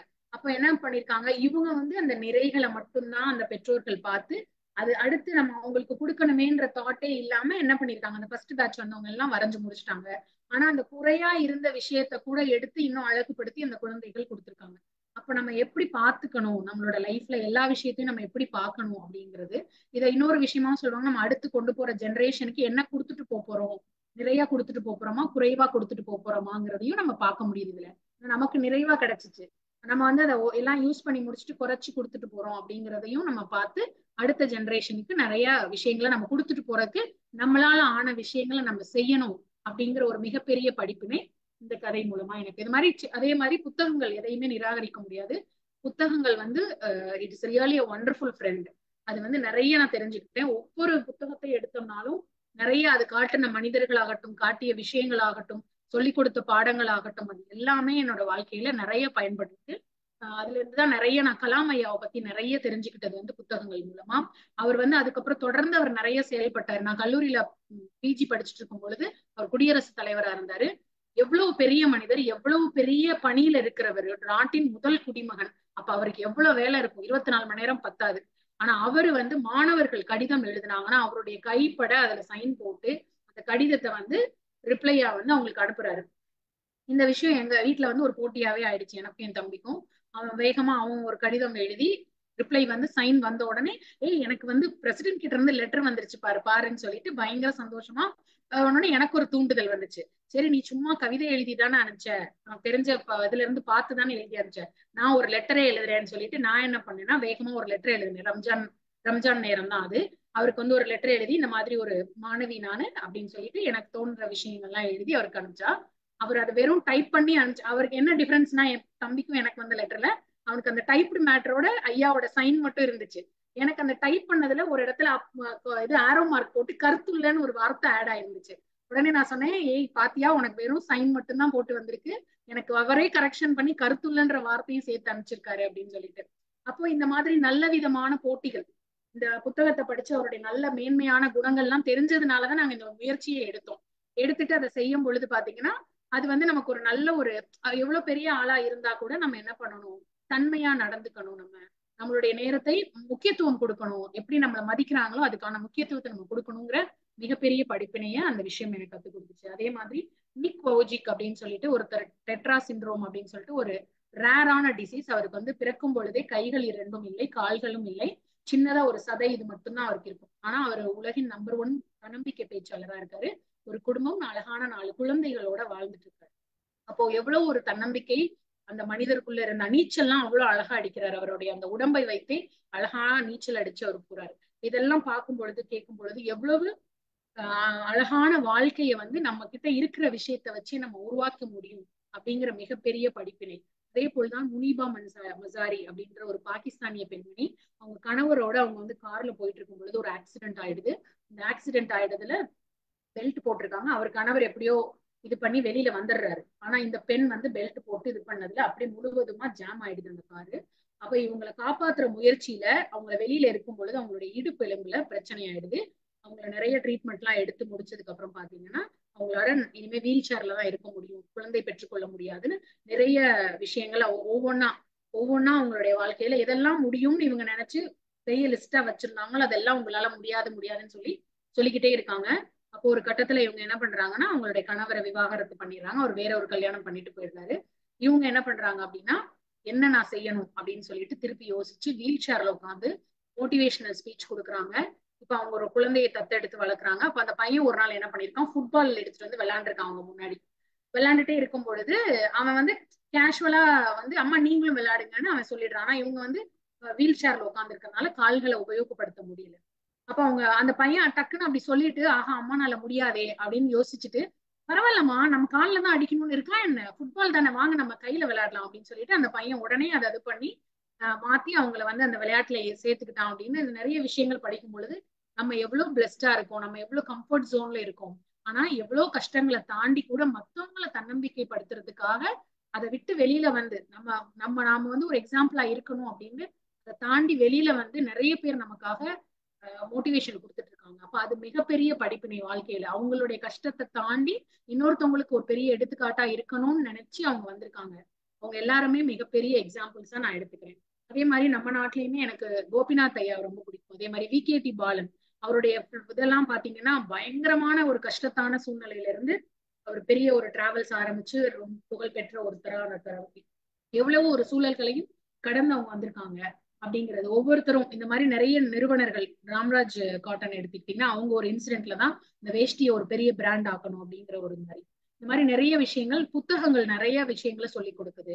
ஒரு நண்பனா, ஒரு தோழனா, ஒரு தோழியா நமக்கு தேவையான நேரங்கள்ல அறிவுரைகளையும் சரி, ஒரு அதட்டல் நம்ம போட்டு நம்மளை திட்டி கண்டிக்கிறதுக்கு எல்லாத்துக்கான விஷயங்களும் நிறைய புத்தகங்களில் இருக்கிறது. இந்த புத்தகங்கள் நிறைய படிப்பினைகளை வாழ்க்கையில் கொடுத்தது அப்படிங்கிறதுல எந்த சந்தேகமும் இல்லை. அடுத்து காலம் தவறாமை அப்படிங்கிற விஷயம் எவ்வளவு முக்கியமானது அப்படிங்கிறது வந்து நிறைய இடங்கள்ல நம்ம அந்த நேரத்துக்கு போயிட்டோம் அப்படிங்கிறது வந்து எவ்வளவு பெரிய விஷயங்களை நமக்கு பெற்றுத்தரும் அப்படின்னா பஸ் டைம் ஆகட்டும். ஏன்னா டிராபிக்ங்கிற ஒரு விஷயத்த நிறைய பேர் கன்சிடரே பண்றது இல்லை. நான் பாக்குறேன் இப்ப வந்து 8 மணிக்கு 8:30க்கு ஆபீஸ்ல இருக்கணும் அப்படின்னா கிளம்புறதே நிறைய பேர் 8:15 தான் கிளம்புறாங்க. ஆனா அந்த நம்மளோட சிஸ்டம்ல எப்படி இருக்கு, எவ்வளவு வண்டிகள் இருக்கு, டிராபிக் இருக்குன்றது நல்லா தெரிஞ்சாலும் அதை வந்து ரொம்ப லெத்தார்ஜிக்கா நம்ம எடுத்துக்கிட்டு நம்ம போய் எக்ஸ்கியூசஸ் சொல்றோம். ஆனா அதே இது ஒரு 7:45க்கு கிளம்பும் பொழுது ரொம்ப எளிதாவே நம்ம போயிடலாம். அவ்வளவு டென்ஷன் அவ்வளவு ப்ரெஷர் எல்லாம் தேவையே இல்லை. ஆனா அதை நம்ம புரிஞ்சுக்காம நம்ம என்ன பண்ணிடுறோம் அப்படின்னா அதை வந்து போஸ்ட்போன் பண்ணிக்கிட்டே இருக்கும். போஸ்ட்போன் பண்ண பண்ண பண்ண பண்ண நம்மளுடைய வாய்ப்புகளும் தள்ளி போய்கிட்டே இருக்குங்கிறத நம்ம புரிஞ்சுக்காம போஸ்ட்போன்மெண்ட் பண்ணிக்கிட்டே இருக்கும். அதை வந்து செய்யக்கூடாது. முடிந்த அளவுக்கு அந்த செக்லிஸ்ட்டை வச்சுட்டு செய்யணும். நிறைய இடங்கள் அதை நான் அப்ளை பண்ணிட்டு இருக்கும் பொழுது அதற்கான டிஃபரன்ஸ் எனக்கு நல்லா தெரியுது. அப்ளை பண்ணாம இருக்கிற விஷயத்துல நான் எப்படி அப்படியே இருக்கேன், அப்ளை பண்ற விஷயங்கள்ல எப்படி எனக்கு மாறுதல் கிடைக்குது அப்படிங்கிறதையும் நான் உணர்ந்துகிட்டு இருக்கேன். அப்ப இதையும் நான் இனிமே மாத்தி இந்த சைடு கொண்டு வர்றதுதான் என்னோட முயற்சியில இருக்கு. இந்த மாதிரி நிறைய விஷயங்கள் இந்த படிக்கிறதுல எல்லாம் பாத்தீங்கன்னா அந்த முரங்கள், அப்புறம் ஆப்ஜெக்ட்ஸ் எல்லாத்தையும் சொல்லலாம். இயற்கை பொருட்கள் எதுல சொன்னாலும் அந்த பூக்கள் எவ்வளவு அழகா மலர்ந்து சந்தோஷத்தை கொடுக்குது, அந்த வர்ணங்கள் நமக்கு கண்ணுக்கு எவ்வளவு அழகான ஒரு பசுமை குளிர்ச்சி எல்லாத்தையும் தருது. அப்புறம் பாத்தீங்கன்னா நம்ம அந்த காய்கறிகள் இயற்கையா விளையிற அந்த காய்கறிகளை பார்க்கும்பொழுது கிடைக்கிற சந்தோஷங்கள், அதுல இருந்து கிடைக்கிற எந்த பழமுமே தன்னோட பழத்தை தானே சாப்பிடுறது இல்ல, எந்த ஒரு ரிவர் சோர்ஸோ வாட்டர் சோர்ஸோ அதோட தண்ணியை அதுவே குடிக்கிறது இல்ல. ஆனா அது வந்து எவ்வளவு அழகா மத்தவங்களுக்காக உதவணும்ன்ற ஒரு நோக்கத்தோட அந்த இயற்கை விஷயங்கள்லாம் படைக்கப்பட்டிருக்கு. இதெல்லாம் நான் படிக்கும் பொழுது தெரிஞ்ச விஷயங்களை தான் உங்ககிட்ட பகிர்ந்துக்கிறேன். அதே மாதிரி எப்படி முரமும் சல்லடையும் நம்மளுடைய வாழ்க்கையில இருக்கணும். முரம் வந்து கெட்டது எல்லாத்தையும் வெளியே தள்ளிட்டு நல்லதை மட்டும் கையில வச்சுக்கும். ஆனா சல்லடை வந்து கெட்டது எல்லாத்தையும் மேல வச்சுக்கிட்டு நல்லது எல்லாத்தையும் கீழே தள்ளிடும். அப்போ நம்ம எந்த இடத்துல முரமா இருக்கணும், எந்த இடத்துல சல்லடையா இருக்கணும், எது நமக்கு உதவி செய்யும் அப்படிங்கிறத புரிஞ்சுக்கிட்டு அந்த மாதிரி நம்மளுடைய வாழ்க்கையை நம்ம கொண்டு போகணும். இந்த மாதிரி எனக்கு தோன்றின விஷயங்களை தான் இப்போ உங்ககிட்ட நான் பகிர்ந்துக்கிட்டேன். இந்த டீம்ல இருக்கிற எல்லாருமே ஒவ்வொரு விதத்தரும் அன்பா பேசுறதாகட்டும், இப்படி நீ செய்ப்பா, இதுக்கு நான் ஹெல்ப் பண்றேன்ப்பான்னு அவங்களே அவ்வளவு பெரிய பிஸி ஷெடியூல்ல இருக்கிற எல்லாருமே, நிறைய பேர் இங்க வந்திருக்காங்க, நிறைய பேர் இன்னும் கனெக்ட் பண்ணல இன்னைக்கு. ஆனா எல்லாருமே ஒரு அன்போட முயற்சி பண்ண உன்னால முடியும், நீ எங்க ஹெல்ப் வேணாலும் கேளு நான் சொல்றேன் அப்படின்றதெல்லாம் பெரிய மனசு. அது எல்லாத்தையும் சொல்லி இவ்வளவு தூரம் நம்ம பேசுறதுக்கு ஃப்ளோவா இன்னைக்கு நான் வெறும் ஹிண்ட் மட்டும் தான் எடுத்து வச்சிருக்கேன். ஆனா அதை வச்சு என்னால இவ்வளவு நேரம் பேச முடிஞ்சுச்சுன்னா இது எல்லாத்துக்கும் எல்லாரோட சப்போர்ட்டும் தான் காரணம். ரொம்ப ரொம்ப நன்றி இந்த நேரத்தை எனக்காக ஒதுக்கி நீங்க வந்து கேட்டதுக்கு. அப்போ நம்மளுடைய அனுபவத்தில இருந்து ஒவ்வொன்றையும் யோசிச்சோம்னா நிறைய படிப்பினைகள் அதுவே நம்ம கொடுத்துருக்கோம். அதுவே நம்மளுடைய புதிய மனிதராக மாறுவதற்கு வாய்ப்பு தரும் அப்படிங்கறதுல எந்த சந்தேகமும் இல்லை. இந்த வாய்ப்பை வழங்கிய உங்கள் அனைவருக்கும் என்னுடைய மனமார்ந்த நன்றி. எல்லாரும் கைதெல்லாம்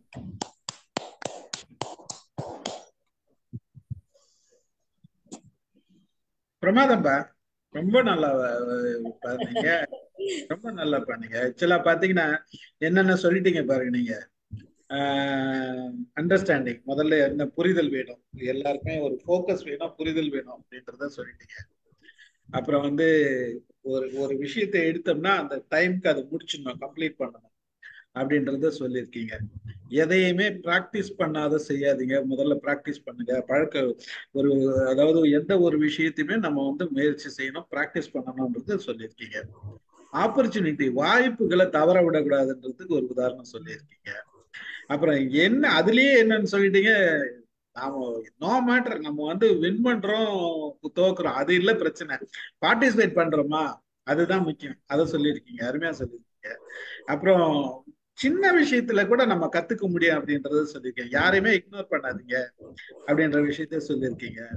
அப்புறம் ஒரு கான்பிடென்ட்டை கிரியேட் பண்ணுங்க, மற்றவங்களுக்கு கொடுக்குற நம்ம நம்ம வந்து நமக்குள்ள ஒரு கான்பிடென்ட்டை கிரியேட் பண்ணுங்க சொல்லி, மற்றவங்களா யாரா இருந்தாலும் ஒரு சின்னவங்களா இருந்தாலும் நம்மளால முடிஞ்ச சின்ன உதவியை செய்யலாம். யாருன்றத பார்க்காது, எந்த சூழ்நிலைக்கு பார்க்க தகுந்த மாதிரி ஒரு சின்ன உதவி செய்யலான்றத சொல்லியிருக்கீங்க. மொழிகளை கத்துக்கணும், நம்மளால முடிஞ்ச மொழிகளை கத்துக்கிறதுன்றதுக்கு உதாரணம் சொல்லியிருக்கீங்க, நல்ல ஒரு உதாரணம். தொடர்ந்து நம்ம எதையும் செய்யணும், ஒரு நாளைக்கு விட்டுறக்கூடாது, சும்மா எதை செஞ்சோம் போனோன்றது கூடாதுன்றதுல தொடர்ந்து செய்யணும் அப்படின்றது சொல்லியிருக்கீங்க. அப்புறம் வந்து இன்டர்பர்சனல் ரிலேஷன்ஷிப், நம்ம உறவு முறைகளை எப்படி வச்சுக்கணும், எவ்வளவு தூரம் வச்சுக்கணும் சொல்லியிருக்கீங்க. இதெல்லாம் இருந்தா மட்டும் போதாதுரா, மன்னிக்கிறதுக்கும் மறக்கிறதுக்கும் கத்துக்கணும்னு சொல்லியிருக்கீங்க. குறைகள் எல்லாம் கவனிக்காதீங்க, நிறைகளை கவனிங்க, ஃபோக்கஸ் பண்ணுங்கன்னு சொல்லியிருக்கீங்க. மற்றவங்களுக்கு நாம என்ன செய்ய போறோம் அப்படின்றது, வருங்காலத்துக்கு என்ன செய்ய போறோம்ன்றது, புத்தகங்கள்லாம் படிங்க, சும்மா இருக்காதுங்க. அப்துல் கலாம் முயற்சின்னா யார் வேணா கடிதம் எழுதலாம், அப்துல் கலாம் கூட கடிதம் எழுதலாம். இந்த நீங்க நினைச்சா எது வேணா செய்யலாம், கடிதம் எழுத பழக்கத்தையும் வளர்த்துக்கலாம், கடிதம் எழுதுங்க அப்படின்னு சொல்லிருக்கீங்க, காலம் தவறாம சொல்லியிருக்கீங்க.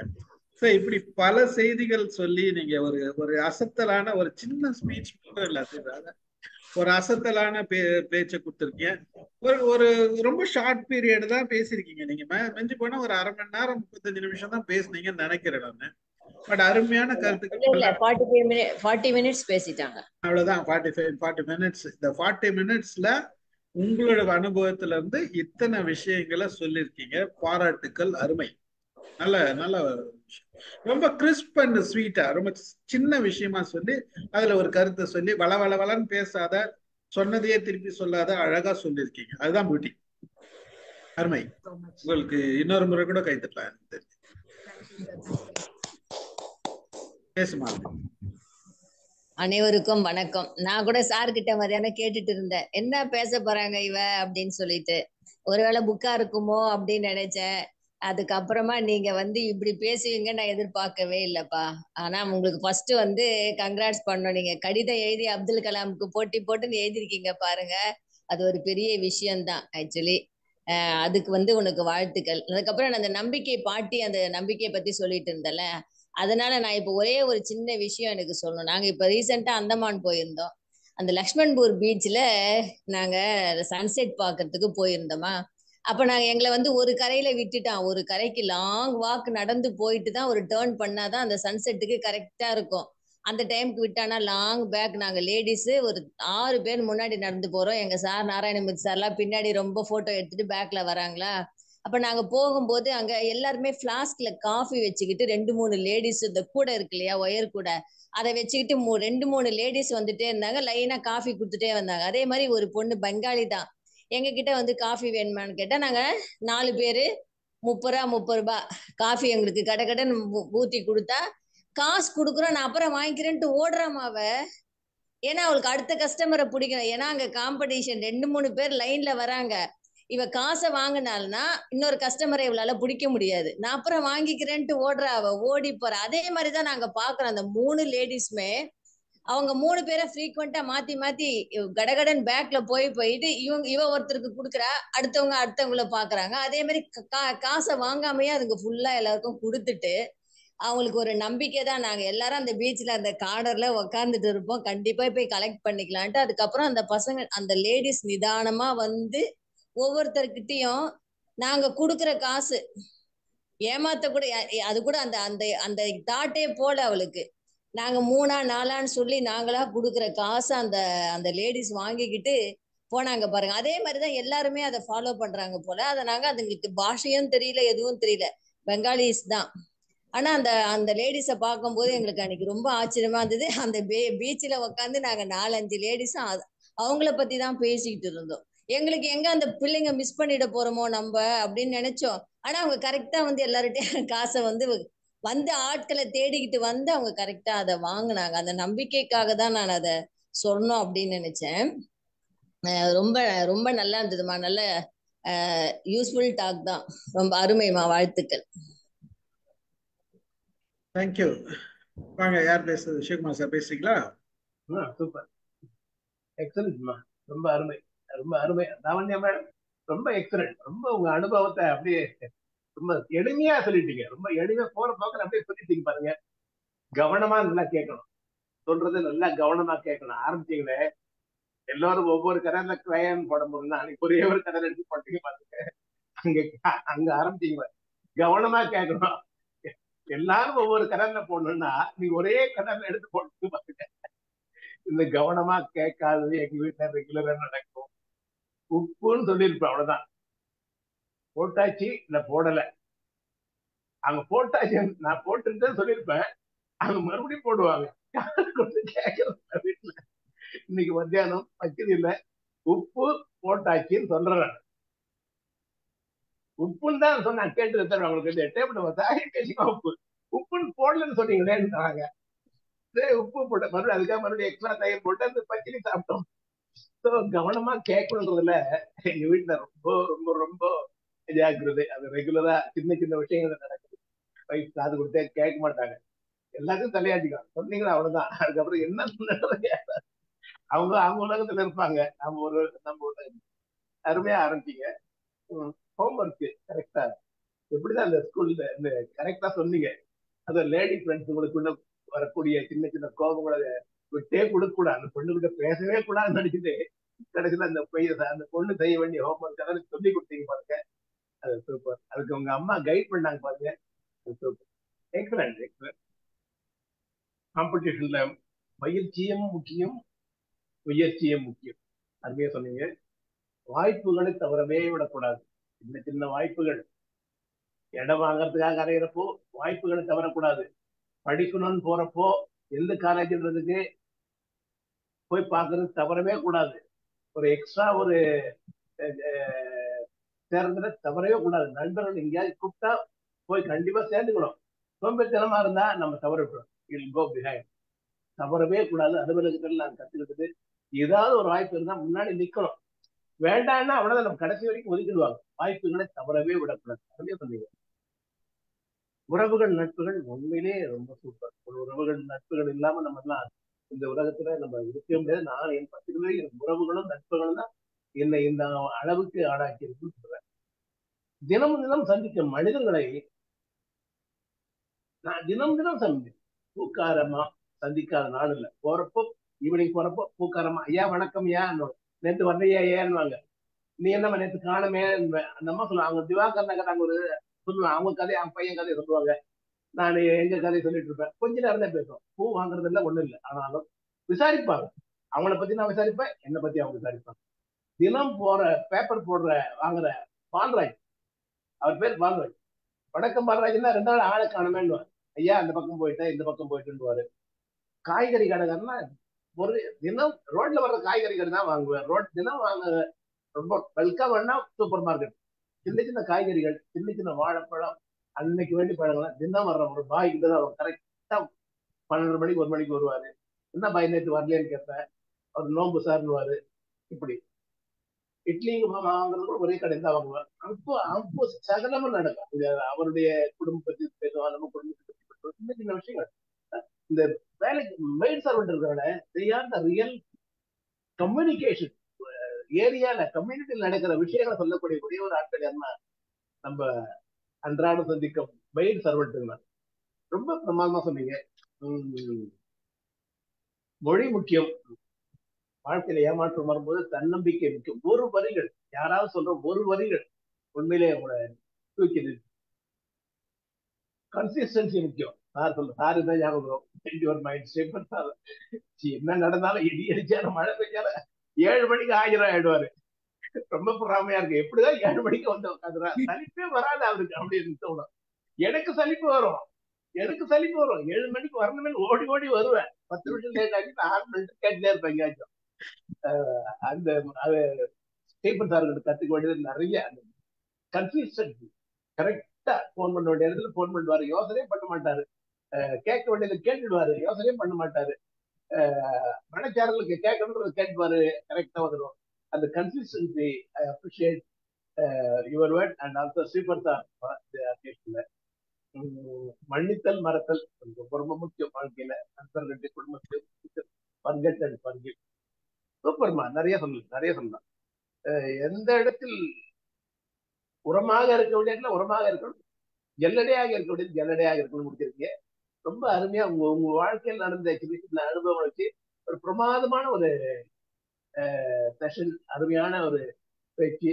பாராட்டுக்கள், வாழ்த்துக்கள். ஸ்ரீபன் sir, thank you sir. Thank you sir. Thank you so much. வாங்க அமுதா மேடம். இதுல சிவகுமார் சார் ஒண்ணு சொன்னாரு, எனக்கு என்னன்னா நம்மள நம்பி எல்லாரும் வருவாங்களே இல்லையா, நம்மள நம்பிதானே எல்லாரும் வருவாங்க. அப்ப நம்ம போல நான் தப்பாயிடுமே. அது எனக்கு ஆக்சுவலா வந்து அது நம்ம எல்லாரும் சேர்ந்துதான் ஒர்க் பண்றோம். அந்த இதுலதான் வேற ஒன்றும் நல்ல விஷயம். இந்த மாசம் ஆர்டிகளுக்கு நீங்க எதுவும் எழுதி கொடுங்க சார். நான் அனுப்புறேன். சின்னதா எதுனா யோசனை பண்ணி முடிஞ்சிச்சு. அடுத்த மாசம் நைட் உட்காந்து எழுதி நைட் வந்துடும் சார். டிசைன் பண்ணிட்டேன், நீங்க அடுத்த மாசத்துல போட்டுக்கலாம். Okay sir, doesn't matter. Okay, வாங்க மேடம். வணக்கம் சார். லாவண்யா, ரொம்ப அழகா இருந்ததுமா, நல்லா இருந்தது உங்களோட அந்த தொடர்ந்து நீங்க சொன்னது, ஒவ்வொன்னுல இருந்து ஒவ்வொன்று கற்றுக்கொண்டது அப்படிங்கறதுல இருந்து நிறைய தோணுச்சு, நிறைய சிறப்பா இருந்தது.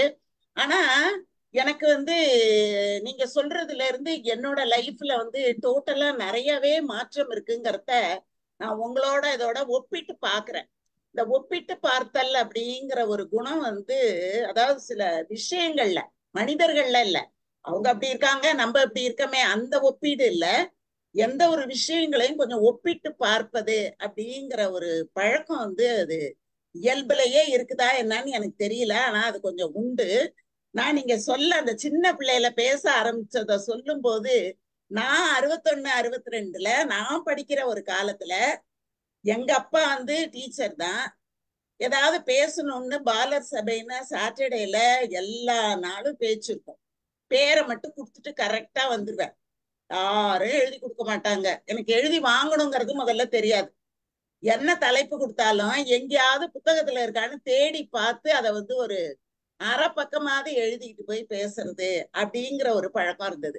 இப்ப நான் நினைச்சு பாக்குறேன், இந்த மாதிரி நம்ம அப்பா கிட்ட எல்லாம் கேட்டிருந்தா இன்னும் சிறப்பா வந்திருக்கலாமோ, நம்ம வந்து நம்மளே எல்லாமே பண்ணி பண்ணி பார்த்தோமே அப்படின்னு இப்ப நான் வந்து அதை ஒப்பிட்டு பாக்குறேன். ஒண்ணு. ரெண்டாவது, நீங்க வந்து சொல்லும் போது இந்த படிக்கிறது, ஹோம்ஒர்க் முடிக்கிறது, இந்த மாதிரி எல்லாம் என்னென்ன பண்ணுனங்கிறது என்னோட நினைவுல இல்ல. ஆனா ஒழுங்கா வகுப்புக்கு போனேங்கிறது நினைவுல இருக்கு. எங்க சார ஒரு தடவை திட்டுனேன் நல்லா, அது ஒரு நினைவுல இருக்குது எனக்கு. அந்த மாதிரி ஒரு சில சம்பவங்கள், அதாவது பின்னால என்ன நடக்குதுன்னு பார்க்காம ஒரு சண்டை ஒண்ணு நடந்தது ரோட்ல. இந்த சண்டைய ரொம்ப ஆர்வமா ஒரு கட்ட செவுத்து மேல ஏறி உட்கார்ந்துக்கிட்டு பாத்துக்கிட்டு இருந்தேன்.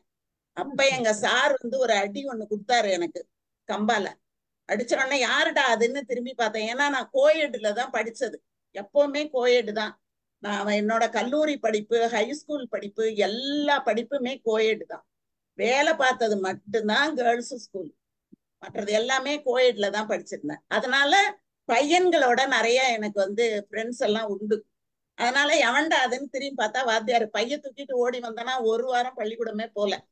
அது ஒரு நினைவு எனக்கு நல்லா நினைவுல இருக்குது. அதுக்கப்புறம் நீங்க வந்துமா இந்த மொழி பத்தி சொன்னீங்க பாருங்க. யாரோ ஒருத்தர் வந்து இங்க வந்து நமக்கு எந்த பக்கம்னு கேட்டாரு. நீங்க வந்து அவருக்கு சொல்ல முடியலையேன்னு நீங்க வருத்தப்பட்டீங்களே.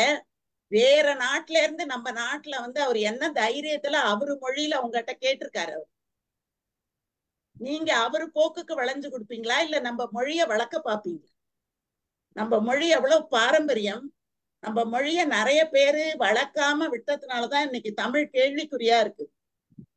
நீங்க வந்து தமிழ்ல வந்து அவங்க கேட்கிற வரைக்கும் நீங்க வெயிட் பண்ணணும். அவங்க மொழிக்கு நீங்க உங்க அறிவை வளர்த்துக்கிறதுக்கு போங்க, அதுல ஒன்றும் தப்பு கிடையாது. இப்ப நம்ம வந்து வடநாட்டுக்கு போனோம் அப்படின்னா நம்ம அவங்க மொழியை கத்துக்கிட்டு போய் அவங்களோட பேசணுங்கிறது கரெக்ட். அவங்க இங்க வரும்போது அவங்க கத்துக்கட்டுமே. எதுக்காக நாம போய் அவங்களுக்கு போய் சொல்லணும்? அது வந்து எனக்கு வந்து எந்த காலத்திலையும் எனக்கு அது வந்து ஏற்புடையது கிடையாது. அதனால அந்த கருத்தை வந்து நீங்க இன்னும் கொஞ்சம் விஸ்தாரம் ஆக்கிக்கலாம் அப்படின்னு நான் கருதுறேன். அதனால உங்ககிட்ட பேசுறவங்க, நீங்க நிறைய மொழிகள் படிக்கிறதுல ஒன்றுமே தவறில்லை. நிறைய படிங்க, புலமையை வளர்த்துக்கங்க. அந்த இலக்கியங்களை ஒப்பிட்டு பார்க்கறதுக்கு உங்களுக்கு ரொம்ப உதவியா இருக்கும். இந்த மொழியோட அதை கம்பேர் பண்ணி எழுதுறதுக்கு ரொம்ப உங்களுக்கு வசதியா இருக்கும். அதனால அது பண்ணுங்க. ஆனா இவங்களுக்காக ஒருத்தவங்க கேள்வி கேட்கறவங்களுக்கு பதில் சொல்றதுக்காக மொழியை படிக்கணும், அவங்களுக்கு தெரிஞ்சுக்கிறதுக்காக ஒரு 4 புழங்கக்கூடிய வார்த்தைகளை கற்றுக்கொள்ள வேண்டும், அப்படியெல்லாம் நம்ம நினைக்க வேண்டாம். நம்ம வார்த்தைகளை அவங்களுக்கு கற்றுக் கொடுக்கணும். அது ஒரு விஷயமா நான் வந்து பார்த்தேன். அப்புறம் நீங்க இந்த கிரையான் பென்சில் கதையை சொன்னீங்க. அந்த கதை நான் கூட படிச்சிருக்கேன். ஆனா நம்ம பெற்றோரா அந்த இடத்துல இருந்தோம்னா நாம வந்து எங்க பிள்ளைக்கு புதுசா நீங்க கொடுப்பீங்களான்னு கேட்டிருப்போம். இததான் கொடுக்க போறோம்னு தெரிஞ்சா நம்ம நிச்சயமா உபயோகப்படுத்தி இருக்கவே மாட்டோம். அந்த இடத்துல அந்த கதையில தெளிவான விளக்கம் ஆரம்பத்திலேயே கொடுக்கல.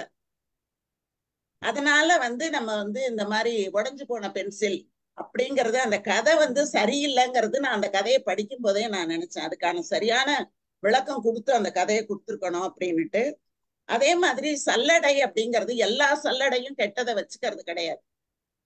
சில சல்லடைகள் தான் கெட்டதை வச்சுக்கும், நிறைய சல்லடைகள் நல்லதையும் வச்சுக்கும். இப்போ நம்ம ஒரு காய் வடிகட்டி வைக்கிறோம், அந்த காய் வடிகட்டியில காய மேல வச்சுக்கிட்டு தண்ணியை தான் கீழே விடும். தலைக்கு ஊத்தும் போது தலையில ஜல்லடை வச்சு தண்ணி ஊத்துறாங்க, அந்த தண்ணியை தான் நமக்கு அது கொடுக்குது. எல்லா ஜல்லடைகளும் தீயதை வைத்துக் கொள்வதில்லை. அதனால சல்லடைகள் நமக்கு தேவை, நாமும் சல்லடைகளாக இருக்கணும். அதனால சல்லடை தவறானது கிடையாது. இப்ப எண்ணெய் வடிகட்டி எடுக்கிறோம், அப்ப வந்து நம்ம அந்த எண்ணெய் வேண்டான்னு விட்டுட்டு நல்லதை தான் அது மேல வச்சுக்கணும். அதனால நாம் சல்லடையாக இருப்பது நல்லது. ஆனால் எதை நாம் நிலைநிறுத்திக் கொள்கிறோம் அப்படிங்கிறது நமக்கு ஒரு முக்கியமானது அப்படின்னு என்னோட இதுக்கு தோணுது. ரெண்டாவது, நம்ம சார் ஒண்ணு சொன்னாங்க, மறத்தல் மன்னித்தலை பத்தி பேசுனீங்க. மன்னித்தல் அப்படிங்கிற இடத்துக்கு வரும்போது நாம் உயர்ந்தவர்களாக மாறி போகும். மறத்தல் என்பது நாம ரீகால் பண்ணாம இருந்தா தானாவே மறந்து போயிடும். அதை மறக்கணுங்கிறது ஒரு பெரிய விஷயமே கிடையாது. அதை பற்றி நாம் நினைக்காமல் இருந்தால் தானாகவே அது மறந்து போய்விடும். அதனால அதுக்கு நாம சிரமப்பட வேண்டிய அவசியம் இல்ல. மன்னிக்கணும்னு நாம உயர்நிலைக்கு போக வேண்டிய அவசியமும் இல்ல. அவங்களுக்கு தெரிஞ்சது அது, எனக்கு தெரிஞ்சது இது அப்படின்னுட்டு நம்ம வந்துடலாம். அது ஒண்ணு. இன்னொன்னு, நம்ம சிவகுமார் சார் சொன்ன உடனே எனக்கு ஒரே ஒரு சிரிப்பு வந்துச்சு. உப்பு போட்டாச்சு அப்படின்னு சொல்றதுக்குள்ள போட்டுட்டாங்க அப்படின்னுட்டு. கம்பராமாயணத்துல அப்படிதான் அனுமன் பேசும்போது சீதைய போய் பார்த்துட்டு வருவான். பார்த்துட்டு வர்றவன் என்ன பண்ணுவான்னா, ராமனை பார்க்கும்போது சொல்லுவான் கண்டேன் சீதையைன்னு சொல்லுவான். சீதையைன்னு சொல்லி முடிச்சுட்டா அடுத்தது ராமன் என்ன நினைச்சிருவானோ, பார்த்தேன்னு சொல்ல போறானோ, பார்க்கலன்னு சொல்ல போறானோ, அந்த நொடி பொழுதுல அவனுடைய மனம் என்னென்ன நினைவுக்கு உள்ளாகி விடுமோன்னு சொல்லிட்டு முதல்ல கண்டேன்னு சொல்லிட்டு அப்புறம் சீதையைன்னு சொன்னானோ. அது ஒரு இதை நம்ம சிவகுமார் சாருக்கு சொல்லணும் அப்படின்னு நினைச்சார். ரெண்டாவது, அவங்களுக்கும் வயது கூடிக்கொண்டேதான் போகிறது. பெண்களினுடைய இயல்பு கொஞ்சம் வீக்கா போறதுங்கிறது ஒரு இயல்பு தான். அதனால அவங்க இன்னும் நல்லா கொடுக்கணுங்கிற ஒரு எண்ணத்துல அவங்க பண்ணியிருப்பாங்க. எல்லாவற்றையும் அவங்க நினைவுல வைத்துக் கொள்ள வேண்டும் என்ற அவசியம் கிடையாது. அவங்களுக்கு எது நினைவுல இருக்கோ, அவங்களுக்கு எது மகிழ்ச்சியா இருக்கோ அப்படியேதான் அவங்கள நம்ம விடணுமே தவிர, போட்டாச்சுன்னு சொல்லியும் போட்டுட்டாங்க அப்படிங்கிறது இது ஒரு பெரிய விஷயமும் கிடையாது. அதை பத்தி நம்ம கவலைப்பட வேண்டியதும் கிடையாது அப்படின்னு நான் கருதுறேன். இது இப்ப என்னை பாக்குறதுக்கு இங்க ஒருத்தவங்க வந்திருக்காங்க. அதனால நான் இதோடு என்னுடைய இதில் தவறுகள் ஏதாவது இருந்தால் அதை பொறுத்து கொள்ளுமாறு நான் கேட்டுக்கிறேன். லாவண்யா, உங்க எல்லாருக்கும் நன்றி, வணக்கம். இன்னொன்னு சாரி அப்படிங்கிறதுக்கு மன்னிக்கவும் என்பது பொருள் இல்லை, பொறுத்து கொள்ளவும் என்பதுதான் பொருள். அதனால சாரி அப்படின்னா உடனே மன்னிக்கவும் அப்படின்னு நம்ம எடுத்துக்கொள்ள வேண்டிய அவசியம் இல்லை. பொறுத்து கொள்ளுங்கள் அப்படின்னு நம்ம சொன்னோம்னா போதும். ஒரு தவறு நடந்துட்டுது அப்படின்னா மன்னிக்கணும் இல்ல, பொறுத்து கொள்ளுங்கள், அவ்வளவுதான். அப்படி நம்ம சொல்லிட்டு போலாம். அதனால ஏதாவது தவறுகள் இருந்தால் பொறுத்து கொள்ளுங்கள். நன்றி, வணக்கம். வர்றேன் சார், நான் அப்புறம் பாக்குறேன். மேடம், சமயத்துல 2 பாயிண்ட் சூப்பரா அடிச்சிட்டீங்க. என்ன சார்? சமயத்துல 2 பாயிண்ட் சூப்பரா அடிச்சீங்க. ஒண்ணு தமிழ் பேசுறதுன்றது அருமையான பாயிண்ட். மொழி பேசுறது அவங்க அவங்க மொழியில பேசும்போது நம்ம ஏன் நம்ம மொழியில பேசணும், அவங்க பேசக்கூடாதுன்றது அருமையான பாயிண்ட், மிகச்சிறந்த கருத்து. ஒண்ணு. ரெண்டாவது சொன்னீங்க பாரு, உப்பு போடுறதுக்கு ஒரு உதாரணம். நல்லா போட்டீங்க உப்பு நீங்க.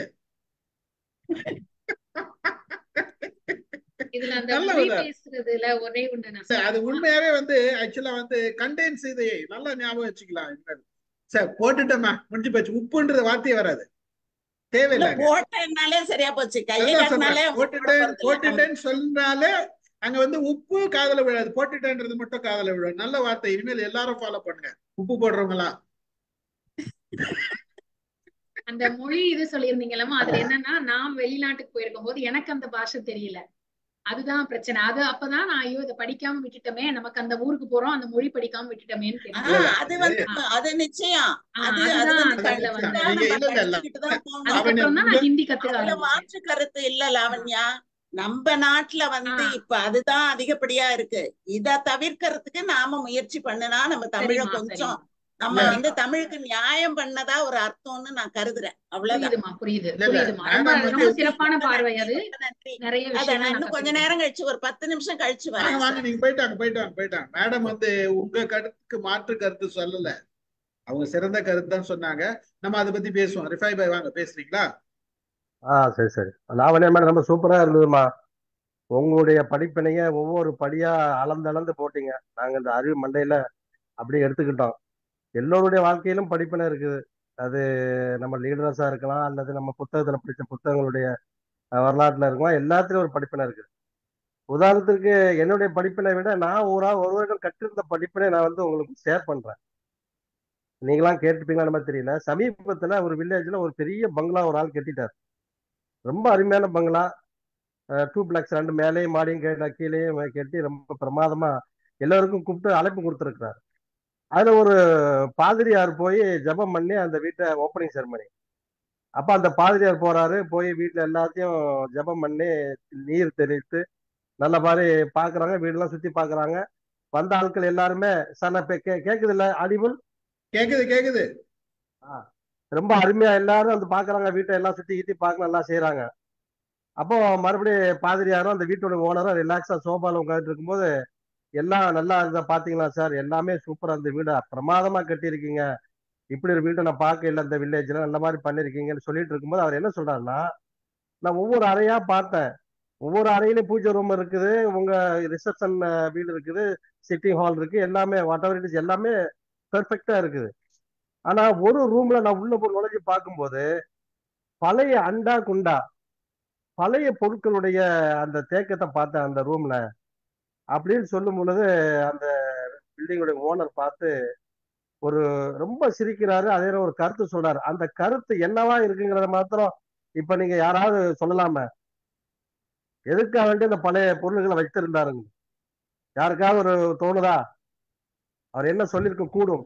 அந்த பழைய பொருளை பார்த்தா அவர் அந்த நிலைமையில இருந்து வந்தேன் நானு, அதெல்லாம் மறக்க கூடாது அப்படின்றதுக்காக அவர் வச்சிருக்கேன் அப்படின்னு கரெக்ட் சொன்னார். Correct madam. இது அவர் ரொம்ப ஆச்சரியப்பட்ட விஷயம். நான் எல்லா பொருளையும் நான் வச்சிருந்தேன், நாங்க வரும்போது நான் என்னுடைய மனைவி என் மகனும் அதாவது வாழ்வாதாரம் இல்லாத நிலைமையில அந்த வில்லேஜுக்கு வந்தோம்.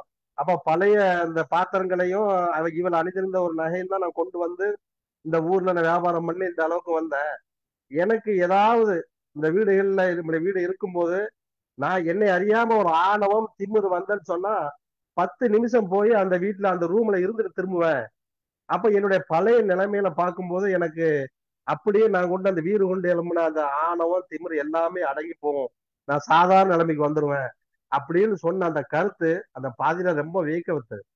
அப்ப இப்படி ஒரு படிப்பினை எல்லோருடைய வாழ்க்கையிலும் ஒரு படிப்பினை இருக்குங்கிறத நம்ம எல்லோரும் அறிவோம். இப்ப நீங்க படித்ததை அழகான படிப்பினையா சொன்னீங்க. என்ன ஒரு சிறிய கருத்து, ஒவ்வொரு படிப்பினையும் சொல்லும் பொழுது நீங்க எதிரையாவது இலக்கியத்தில் இருந்தோ திருக்குறள் இருந்தோ ஒரு முயற்சி உடையார் இகழ்ச்சியுடையாருங்கிறது, நட்பை பத்தி சொல்லும் போது திருக்குறள்ல ஒரு நட்பையும் போட்டு அதை அப்படியே கோர்வையா கொண்டு வந்திருந்தா இன்னும் ஜகஜோதியா இருந்திருக்குங்கிறது என்னுடைய தாழ்மையான கருத்து. உங்களுடைய அந்த பிரசன்டேஷன் சூப்பரா இருந்துமா, ரொம்ப நன்றி. தேங்க்யூ லாவண்யா ரொம்ப நன்றி சார். மேடம், நன்றி ஸ்டீபன் சார், ரொம்ப நன்றி நன்றி. சார். அடுத்த முறை பேசும்பொழுது நீங்க சொன்ன மாதிரி உதாரணங்கள் அந்த கொட்டேஷன்ஸ் கொண்டு வர்றதுக்கு நான் முயற்சி பண்றேன். ரொம்ப நன்றி. ரொம்ப நன்றி. நன்றி நன்றி ரிஃபாய் பாய். வாங்க வேலம்மாள் மேடம் வாங்க. வணக்கம் லவண்யம்மா, நல்லா எப்பவுமே கதை நல்லா அழகா சொல்றீங்க. அது மாதிரி உங்களுடைய அனுபவ கதையை ரொம்ப அற்புதமாக சொன்னீங்க. இது நீங்க எல்லாரும் சொன்ன மாதிரி ஒவ்வொருடைய வாழ்க்கையிலும் இது உண்டு. அவங்க ஒவ்வொரு அனுபவம் பெற்றுதான் வந்திருப்பாங்க. அது மாதிரி நீங்க இந்த பேச்சு போட்டி சொல்லும் போது எனக்கு அதுதான் நினைவுக்கு வந்தது. நான் படிச்சதும் ஒரு சின்ன வயசுல படிச்சது ஒரு முழுக்க முழுக்க பெண்கள் படித்த பள்ளியிலே படித்தேன். அதுக்கப்புறம் ஆண்கள் இருபாலர் கல்லூரிக்கு வரும்போது அந்த முதல்ல பேச்சு கிராம ராஜ்யம்னு எனக்கு தலைப்பு கொடுத்தாங்க. கிராமங்கிறதுக்கு மேல ஒரு வார்த்தை வாயில வரலைன்னு வச்சுக்கோங்களேன், எல்லாரும் எத்தால உட்கார்ந்துருக்காங்களே எப்படி பேச முடியுமான்னு. அதற்கு பிறகு கொஞ்சம் கொஞ்சமாக என்னை தரப்படுத்தி கொண்டேன்னு வச்சுக்கோங்க. எதுக்காக சொல்றேன் அப்படின்னா, இதெல்லாம் ஒரு நல்ல அனுபவமா இருக்கும். அதுல இருந்து நம்ம வெற்றி பெறணும், மத்தவங்க அப்படி இருக்காங்கன்னா நம்மளும் அது மாதிரி வரணும் அப்படின்னு நம்ம ஒவ்வொருத்தரும் நினைப்போம் வாழ்க்கையில. அது மாதிரி உங்க வாழ்க்கையில நடந்திருக்கிறது. இதை அழகா சொன்னீங்க. அது மாதிரி ஒவ்வொன்றும் நீங்க ஒரு உதவி செய்து ஒருத்தவங்க உங்களை திரும்பி பார்த்துட்டே பண்ணாங்கல்ல, அதெல்லாம் ரொம்ப மனதுக்கு நிகழ்ச்சியா இருந்தது. ரொம்ப அழகா சொன்னீங்க. இப்படி வாழ்க்கையில ஒவ்வொருவருக்கும் இருக்குது ஒரு நம்ம ஆனா அந்த நேரத்தை தவற விட்டுட்டோம்னு வைங்களேன். ஒருவேளை நீங்க அந்த அம்மாக்கு உதவி செய்யாம இருந்திருந்தா ஒருவேளை உங்க நினைவில் கூட அது இல்லாம போனா கூட, ஆனா இப்ப இதையே நினைவில் வைத்திருக்க மாதிரி நீங்க செஞ்ச காரியம் தான் அதுக்கு காரணம். அதுதான் நம்ம வாழ்க்கையில நம்ம எல்லாருமே அந்த வாய்ப்பு நமக்கு ஒரு பிறருக்கு இறக்கப்படுவதற்கோ அல்லது பிறருக்கு உதவுவதற்கோ ஒரு வாய்ப்பு இறைவன் கட்டாயமா, நம்ம இறை நம்பிக்கை இருந்தா அதை வச்சு சொல்றேன், நமக்கு கொடுப்பான். நீ இந்த மாதிரி பாரு, இந்த மாதிரி அவங்களுக்கு உதவி செய்ய அப்படின்னு. அந்த நேரத்தை நம்ம தவற விடக்கூடாதுன்னு தான் உங்க படிப்பினை உங்களுக்கு சொல்லி தந்திருக்கு, எங்களுக்கும் அதை சொல்லி தருது. முடிந்த வரைக்கும் நம்ம எல்லாருமே அதுல கவனமா இருப்போம். ஒரு உதவி செய்வதுல எல்லாருமே கவனம் செலுத்துவோம். சிலதான் ரொம்ப ஆச்சரியமா இருக்கும். பேருந்துல எல்லாம் சில வேளையில பயணம் செய்யும் போது நிற்கவே முடியாத வயதானவர்கள் இருப்பாங்க. ஆனா ரொம்ப சின்னவங்க உட்கார்ந்து இருப்பாங்க. அப்போ அவங்கள்ட்ட இது பண்ணுவோம், நம்ம ஏன் இவங்க எந்திரிக்க கூடாதுன்னு. ஆனா ரொம்ப நாளைக்கு பிறகுதான் எனக்கு ஒரு முறை நான் பக்கத்துல நான் உட்கார்ந்து இருக்கிறேன், என் பக்கத்துல ஒரு பெண்ணு உட்கார்ந்து இருந்திருக்கா. ஒரு சின்ன பொண்ணு, கல்லூரிக்கு போற பொண்ணுதான் உட்கார்ந்து இருந்தாங்க. அதுக்கு பக்கத்துல பாத்தீங்கன்னா ஒரு வயசானவங்க உட்கார முடியாம நின்றுட்டு இருக்கிறாங்க. உடனே இந்த அந்த பொண்ணு எழும்பவே இல்லை. அவங்க உட்காருக்கு அப்புறம் நான் எழும்பி உட்கார வச்சுட்டேன். உட்கார வச்ச உடனே அந்த பொண்ணு என் முகத்தை பார்த்தது. ஆனா அப்பவும் அது எழும்பல. அதுக்கப்புறம் ஒரு குறிப்பிட்ட பேருந்து அந்த இது வரும்போது அந்த அம்மா இறங்கிட்டாங்க. அதுக்கப்புறம் நான் உட்காந்துட்டு அப்புறம் நான் ஒண்ணுமே சொல்லல. ஆனா அந்த பொண்ணு என் கையை பிடிச்சுக்கிட்டு என்ன சொல்றா, நீங்க தப்பா என்ன நினைச்சிருப்பீங்கல்லாமா, நீங்க எழும்பும் போது கூட நான் எழும்பாம இருந்தது நீங்க என்ன தப்பான்னு, ஆனா இன்னைக்கு எனக்கு எழும்பி நிக்க முடியாத ஒரு சூழல் அப்படின்னு சொன்னாங்க. அப்படி சொல்லும் போது எனக்கு மனசுக்குள்ள கொஞ்சம் வருத்தம் ஆயிப்போச்சு. இப்ப நம்ம இளையவங்க கட்டாயம் ஏன் எந்திக்காம இருக்காங்கன்னு நினைக்கிறோம். சில வேளையில அவங்களுக்கும் முடியாத ஒரு சூழல் அமையும் அப்படின்ட்டு இன்னும் சொன்னா வருத்தமே படுவீங்க எல்லாருமே. அந்த நான் இறங்கின நிறுத்தத்துலதான் அந்த குழந்தை இறந்துச்சு. கா காலும் கொஞ்சம் அதுக்கு முடியாத குழந்தை. இன்னொன்னு அன்னைக்கு அந்த குழந்தைக்கு பீரியட்ஸ்ன்னு வைங்களேன், அது கீழே இறங்கின பிறகு என்கிட்ட சொல்லிச்சு, இதனாலதான் எனக்கு நிக்க முடியாதுன்னு. கால் கூட எனக்கு பிரச்சனை இல்லமா, நான் பிடிச்சிட்டு நின்னுக்கிடுவேன். ஆனா இன்னைக்கு எனக்கு சூழல்ல எனக்கு ரொம்ப வயிற்று வலியெல்லாம் இருக்குமா, என்னால நிக்கவே முடியாது. ஆனா கல்லூரிக்கு வரணுங்கிறதுனால நான் வந்தேன். உண்மையில அதுக்கப்புறம் தான் நினைச்சேன், ஏதாவது இளையவங்க எந்திக்கலைன்னா கூட அதை நம்ம தவறா நினைக்க கூடாதுன்னு அன்னைக்கு நான் முடிவு பண்ணேன். இப்படி ஒரு அனுபவம் எனக்கு ரொம்ப வருத்தத்துக்குரிய ஒரு அனுபவமா கிடைச்சது. நம்ம உடனே சொல்லிடுவோம்ல, இந்த சின்ன பிள்ளை இப்படி இருக்குது, இதுக்கு இடம் கொடுத்துருக்கலாமே, இப்படி எல்லாம் நம்ம பேருந்துல நினைப்போம், ரயில்ல நினைப்போம், சில வேளை நினைப்போம் நமக்கு மேல கிடைச்சிருக்கும், சின்ன பிள்ளைங்களுக்கு கீழே உள்ள படுக்கை கிடைக்கும், கொஞ்சம் மாத்தி தரலாமே அப்படின்னு சில வேளை கேட்போம். ஆனா அந்த சம்பவத்துக்கு பிறகு நான் கேட்கவே மாட்டேன். ஏன்னா அவங்களுக்கும் முடியாத ஒரு சூழல் இருக்கும் அப்படின்ட்டு. இது மாதிரி ஒவ்வொரு வாழ்க்கையில எல்லாத்துக்கும் ஏதாவது ஒரு வகையில ஒரு படிப்பினையை பிரபஞ்சம் நமக்கு தந்து கொண்டேதான் இருக்கும்.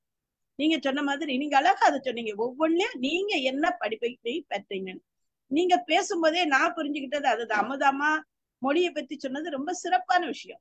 ஆனா நான் நீங்க சொல்லும்போது நான் சரியா புரிஞ்சுக்கிட்டேன். நீங்க வெளியூர்ல இருந்தீங்க. அப்ப அந்த ஒரு மொழி தெரிஞ்சிருந்தா நம்ம இன்னும் கொஞ்சம் சுலபமா அந்த இடத்துக்கு போயிருக்கலாமே நீங்க நினைச்சேன். அதுக்காக நம்ம எல்லா மொழியும் தெரிஞ்சிருக்கணும்னு முடியாது மேடம்.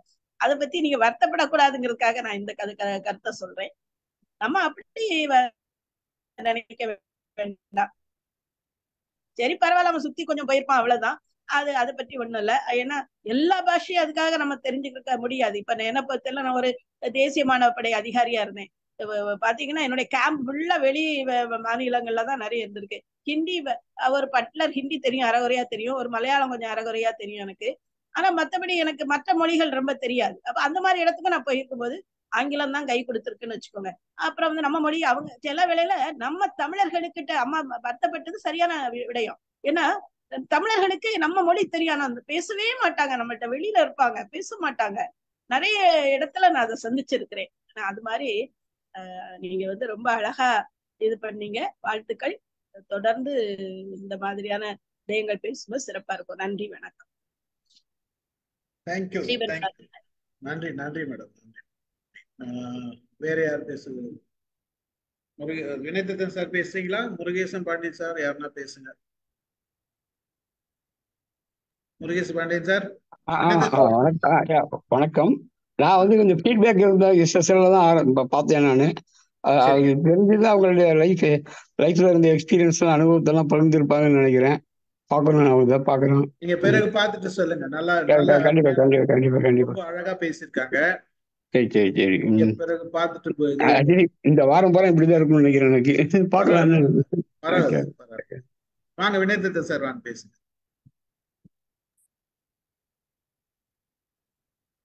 வணக்கம். வணக்கம்.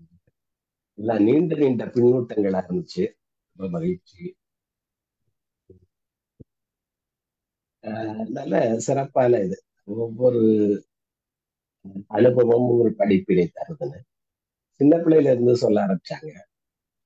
ஆனா பிற்பாடு எனக்கு அவங்க தாய் தந்தையரை போற்றணும்னு தோணுது.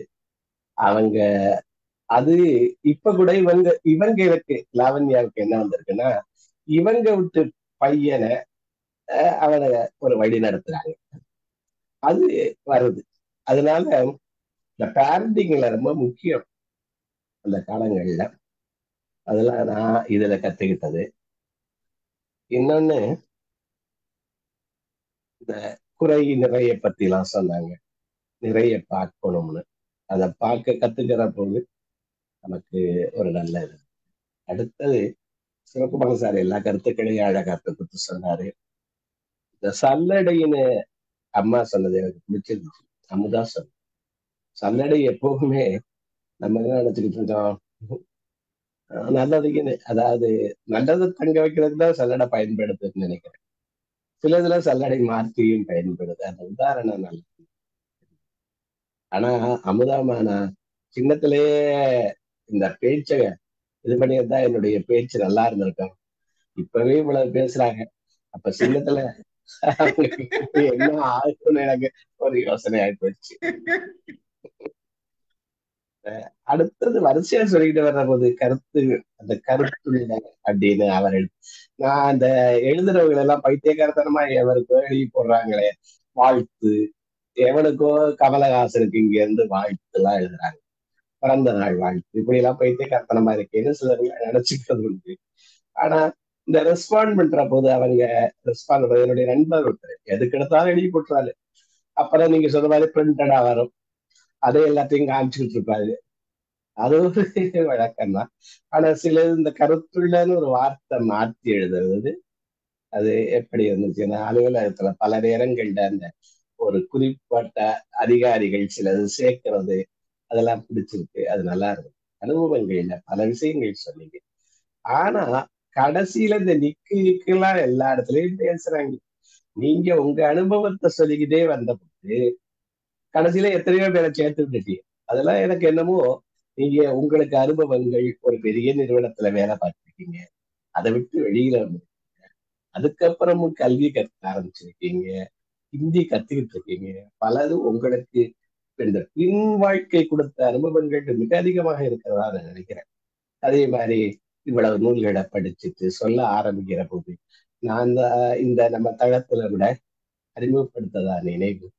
இப்ப எவ்வளவோ நிறைய புத்தகங்களை படிச்சு பல சிலங்கள்ல தொடர்ந்து சொல்லி, இப்போ ரெட்ஃபோர்ட்ல எல்லாம் வாய்ப்பு கிடைச்ச போதெல்லாம் 100 வரைக்கும் போனீங்க. அதாவது 8:30 ஷோவையும் அங்க இது பண்ணிக்கிட்டு, ஒரு வாரத்துக்கு 4 எல்லாம் இருக்க போது அதையெல்லாம் பயன்படுத்திக்கிட்டு, எந்தெந்த வாய்ப்பு இருந்ததோ அதெல்லாம் பயன்படுத்திக்கிட்டீங்க. அந்த மாதிரி அடுத்த உங்க அனுபவத்தை சொல்ல ஆரம்பிச்சு, இந்த அடுத்த அனுபவத்துல இருந்து கத்துக்கிறோம், அது ஒரு டவுட் கிடையாது. ஆனாலும் உங்களுக்கு இருக்கிறதே மிகப்பெரிய வாஸ்ட் இருக்கு, அதையும் பகிர்ந்திருந்தா ரொம்ப நல்லா இருக்குமோன்னு நினைச்சேன் நான். இப்ப ஏன்னா ஒரு துறையில இருந்துட்டு அப்புறம் வந்துட்டு அப்புறம் மறுபடியும் அத வேறொரு முற்றிலும் புதுத்துறைக்கு வந்து அதுலயே டியூஷன் எடுத்து நீங்க ரொம்ப பெரிய சாதனையாளர் நான் என்ன பொறுத்தவரை. அதுகளை எல்லாம் முழுவதும் நம்ம பர்சனல் வாழ்க்கையை அப்படி சொல்லிட முடியாது. இப்ப சின்னத்துல சொன்னது மாதிரி இப்ப நடக்கிறதுன்னு சொல்லிட முடியாது. இருந்தாலும் எந்த அளவு சொல்ல முடியுமோ அதை சொல்லியிருந்தீங்கன்னா இன்னும் கூட ரொம்ப சிறப்பா இருந்திருக்குமோன்னு எனக்கு நன்றி. ஏன்னா பெரிய அனுபவங்கள் எங்களுக்கு ஒவ்வொரு ரொம்ப மகிழ்ச்சி. தொடர்ந்து அனுபவங்கள் நமக்கு பாடம் அழைத்து நன்றி. நன்றி சார், நன்றி நன்றி. சிவக்கனி பேசுறீங்களா ஏதாச்சும்? சிவக்கனி கல்யாணி மேடம். சார் வணக்கம். வணக்கம், வாங்க. எப்படி இருக்கீங்க? நல்லா இருக்கேங்க சார். ரொம்ப நாள் ஆச்சு உங்களை பார்த்து. லாவண்யா மேடம், சார் நான் இது நம்ம ப்ரோக்ராம் எல்லாம் கேட்டுட்டு தாங்க சார் இருக்கேன், வரதான் முடியல.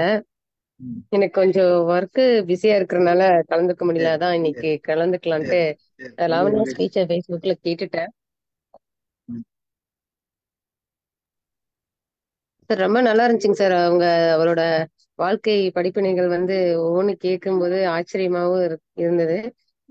இவ்வளவு மாற்றங்கள் நடந்துக்கா அப்படின்னு நினைக்கும் போது கொஞ்சம் வியப்பாவும் இருந்துச்சு. சோ பார்ட்டிசிபேஷன் அப்படின்னு சொல்லிட்டு நீங்க சொன்னீங்க. சோ தொடக்கம் அப்படிங்கறது ஒருத்தருக்கும் எவ்வளவு முக்கியம் அப்படிங்கறத நான் நல்லா தெரிஞ்சுட்டேன். ரொம்ப யூஸ்ஃபுல்லா இருந்துச்சு லாவண்யா மேம். கங்க்ராச்சுலேஷன், இன்னும் நல்லா பண்ணுங்க.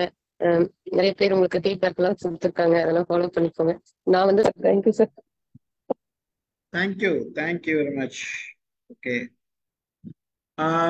கல்யாணி மேடம் ஒரு வார்த்தைகள். பிஸியா இருக்கீங்களா? பிஸியா இருக்கும். சரி, ஐ திங்க் அவங்க பிஸியா இருக்கிறாங்கன்னு நினைக்கிறேன். கல்யாண அவர் பிரதர் வந்ததுனால பேசுவாங்க. முடிச்சுக்கலாமா? சாரி சார், கொஞ்சம் பிஸியா இருக்கேன் சார், வேற ஒண்ணும் இல்ல. அது தெரியும், அதுதான் சொல்லிட்டேன் நான். ஒன்றும் பிரச்சனை தேங்க்யூ இல்லை. சார். நீங்க அப்புறமா லாவண்யா அப்புறம் கேட்டுட்டு சொல்றேன்ப்பா. நீங்க போடுங்க. Thank you, all the best. Stephen sir காணல் உரை அப்படின்னு ஒரு இடங்கள் சொல்றாங்க. என்ன சார்? அதாவது காணல் உரை அப்படின்னு சில இடங்கள் சொல்றாங்க. என்னன்னா பேச்சாளர் என்ன நினைக்கிறது அந்த ஃபீட்பேக்கை பத்தி ஏதாவது சொல்ல விரும்புறாங்க. ஒரு 2 நிமிடம் அந்த மாதிரி கொடுக்குறாங்க. அந்த மாதிரி ஏதாவது சொல்றீங்களா? கலந்துரையாடல் பேரவையில ஏதாவது பண்ணுவாங்க கடைசியில. ஃபீட்பேக்ல இருந்து எதை சொன்ன விஷயங்கள் அதுல எனக்கு அமுதாமா சொன்னதுல வந்து அந்த மொழி வந்து நம்மளோடதையும் கத்துக்க வைக்கணுங்கிறதுல நம்ம இதா இருக்கணும் அப்படிங்கிற ஒரு ஆட் ஆன் விஷயம். நம்ம எப்படி நினைக்கிறோமோ அது மாதிரி அவங்களும் தாட் வரணும் அப்படிங்கிற விஷயத்த வந்து இது பண்ணிக்கணும்னு இது பண்ணேன். அப்புறம் ஐயா சொன்னதுல வந்து இன்னும் நிறைய அனுபவங்களை சேர்த்திருக்கலாம் அப்படின்ட்டு எனக்கு கடகடன்னு வந்ததுல ஞாபகம் வந்ததை தான் நான் எடுத்தேங்க பாயிண்ட். நீங்க சொன்னாப்புல நிகழ்காலத்தை வந்து நான் யோசிக்கவே இல்லை. அனுபவம் பழசுல இருந்து என்ன கொண்டு வரணும்னு நினைச்சேன். அடுத்து இது பண்ணும்போது வாய்ப்பு கிடைக்கும் பொழுது அதுல இருந்தும் ஒரு சில சம்பவங்களை சொல்லலாம் அப்படின்ட்டு. அப்புறம் மாலதி மேடம் சொன்னதுல அந்த நம்பிக்கைக்கு ஒரு இது அவங்க சொன்னாங்க இல்லையா, அந்த டம்ளர் கொடுத்துட்டு போயிருவாங்க அதுக்கப்புறம் வந்து காசு வாங்குறாங்க அப்படிங்கறதெல்லாம் நிறைய எல்லாருமே நமக்கு வந்து நடந்திருக்கு. அந்த ஒரு மொமெண்ட் தான் நம்ம அதை வந்து மிஸ் பண்ணிடுறோம், மறந்துடுறோம் அப்படிங்கிறது. அதே மாதிரி வேலம்மாள் மேடம் சொன்னதுல மிகப்பெரிய பாயிண்ட். நானுமே நிறைய இடத்துல நினைச்சிருக்கேன், எந்திரிச்சு இடம் கொடுத்தா என்ன அப்படின்னு. நிறைய ஈஸியா நம்ம அடுத்தவங்களை தானே கார்னர் பண்ண ட்ரை பண்ணுவோம். அந்த மாதிரி நினைக்கப்போ இனிமே அதையும் நம்ம யோசிக்கணும். அவங்க சொன்னதுல ரொம்ப வேலிடான பாயிண்ட் இருக்கு. அதை நம்ம யோசிச்சு அதான் டோன்ட் ஜட்ஜ், அவங்கள்ட்ட ஜட்ஜ் பண்ணக்கூடாது. யாரை என்ன சூழ்நிலையில அவங்க இருக்காங்கன்றது நமக்கு தெரியாது. அதனால எளிதா ஒரு முடிவுக்கு டக்குன்னு வந்துடக்கூடாது. அதுதான் உடனே நம்மளோட நிறைய இடத்துல நம்ம மைண்ட் அப்படிதான் வேலை செய்யும். டக்குன்னு ஒரு முடிவுக்கு வந்துட்டு இப்படிதான் அப்படின்னு டேக் பண்ணிடுவோம் அவங்கள. அது மாதிரி செய்யக்கூடாதுங்கிறத மிகப்பெரிய ஒரு விஷயம். அதை தொடர்ந்து ஃபாலோ பண்ணணும். இனிமேல் மிகப்பெரிய படிப்பினை அவங்க சொன்னதுல இருந்து அதை கொண்டு போகணும் லைஃப்லன்னு நினைச்சேன். இந்த மாதிரி ஒவ்வொருத்தரோட பகிர்தலும் ஐயா இன்னைக்கு உதாரணமாவே அந்த உப்பை வச்சு சொன்னாங்க. அப்புறம் அந்த கண்டென்ஸ் சீதை எவ்வளவு முக்கியம் அப்படிங்கிறதுக்கு அம்மா ஒரு அழகான எக்ஸ்பிளனேஷன். பதட்டத்தை உருவாக்கிடும் அந்த சீதைன்னு சொல்லிட்டோம்னா அப்ப அதை கரெக்டா சொல்லணுமே. நான் அவர் வந்து கண்டேன்னு சொல்லிட்டு அப்புறம் சீதை சொன்னாரு. இந்த மாதிரி அவ்வளவு அழகா இருக்கணும் நம்மளோட பேச்சுங்கிறது. இன்னும் நல்லா மெருகேற்றணும், இன்னும் நல்லா யோசிச்சு அதை பேசணும் அப்படிங்கறது நிறைய கத்துக்கிட்டேன் நானு. ரொம்ப தேங்க்ஸ் எல்லாருக்கும். மகிழ்ச்சி. வாங்க, கண்டேன் சீதை வந்துட்டாங்க, வாங்க.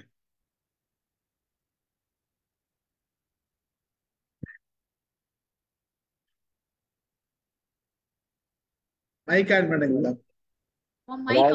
மைக் ஆன் பண்ணுங்க. பல நேரங்கள்ல மேடம்க்கு மைக் ஆன் பண்ணி இருக்கிறோமா இல்லையான்றது நினைவுல இருக்கிறது இல்லை. ஒரே ஒரு செய்தி மேடம். அம்மா, ஒரே ஒரு செய்தி. கண்டேன் சீட்டே இல்ல, கம்பனுடைய வரிகளே விட்டுறாங்க. கண்டனன் கற்பினுக்கு அழியை கண்களால் 3 விஷயம். ஒவ்வொரு வார்த்தையும் அதுல வேலிடு. எவனோ சொல்லி நான் பார்க்கல, நானே பார்த்தேன். கண்களால்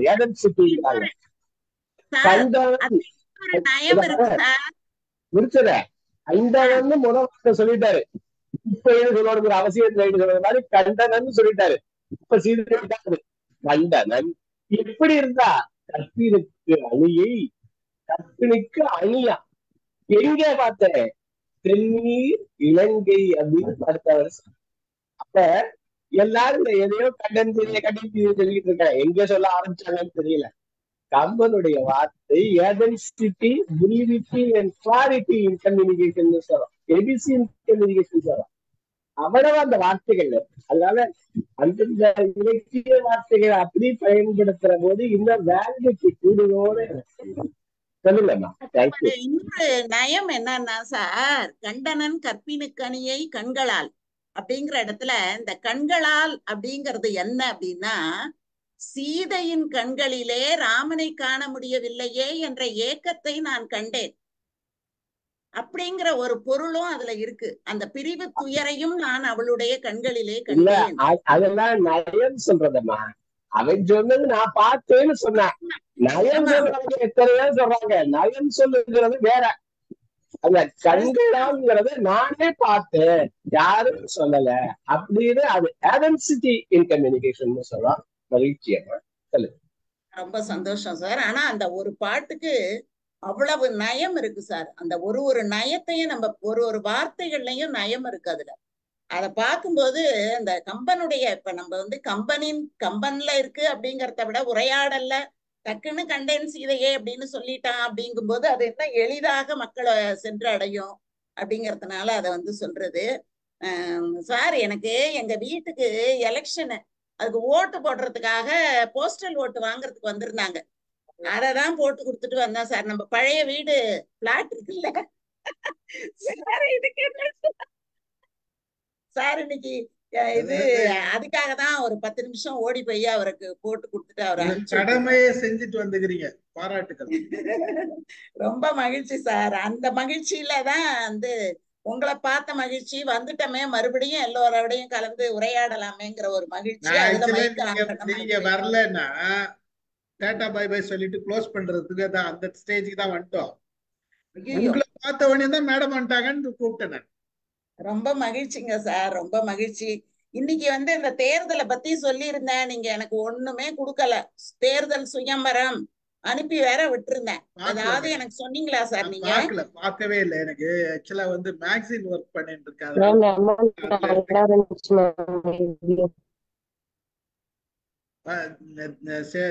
சிவகணி ஒன்னும் கேட்கல. சிவகணி நீங்க சொன்னது தெளிவா இல்ல. ரொம்ப நல்லா இருந்துச்சுங்க மேம். உங்க ஃபேன்ஸ் இருக்கும் ஃபீல் மேடம். நீங்க ஒண்ணு செய்யுங்க, வாய்ஸ் மெசேஜ் போட்டுருங்க மேடம்க்கு, அதான் பெஸ்ட். ஒன்னும் கேட்கல, பரவாயில்ல. நானும் அதான் சொன்னேன். அமுதாமா உங்களோட பாயிண்ட் எல்லாம் ரொம்ப நல்லா இருந்ததுமா, சூப்பரா. எங்களுக்கு எல்லாம் அது மாதிரி எடுத்து பேச தெரியலமா.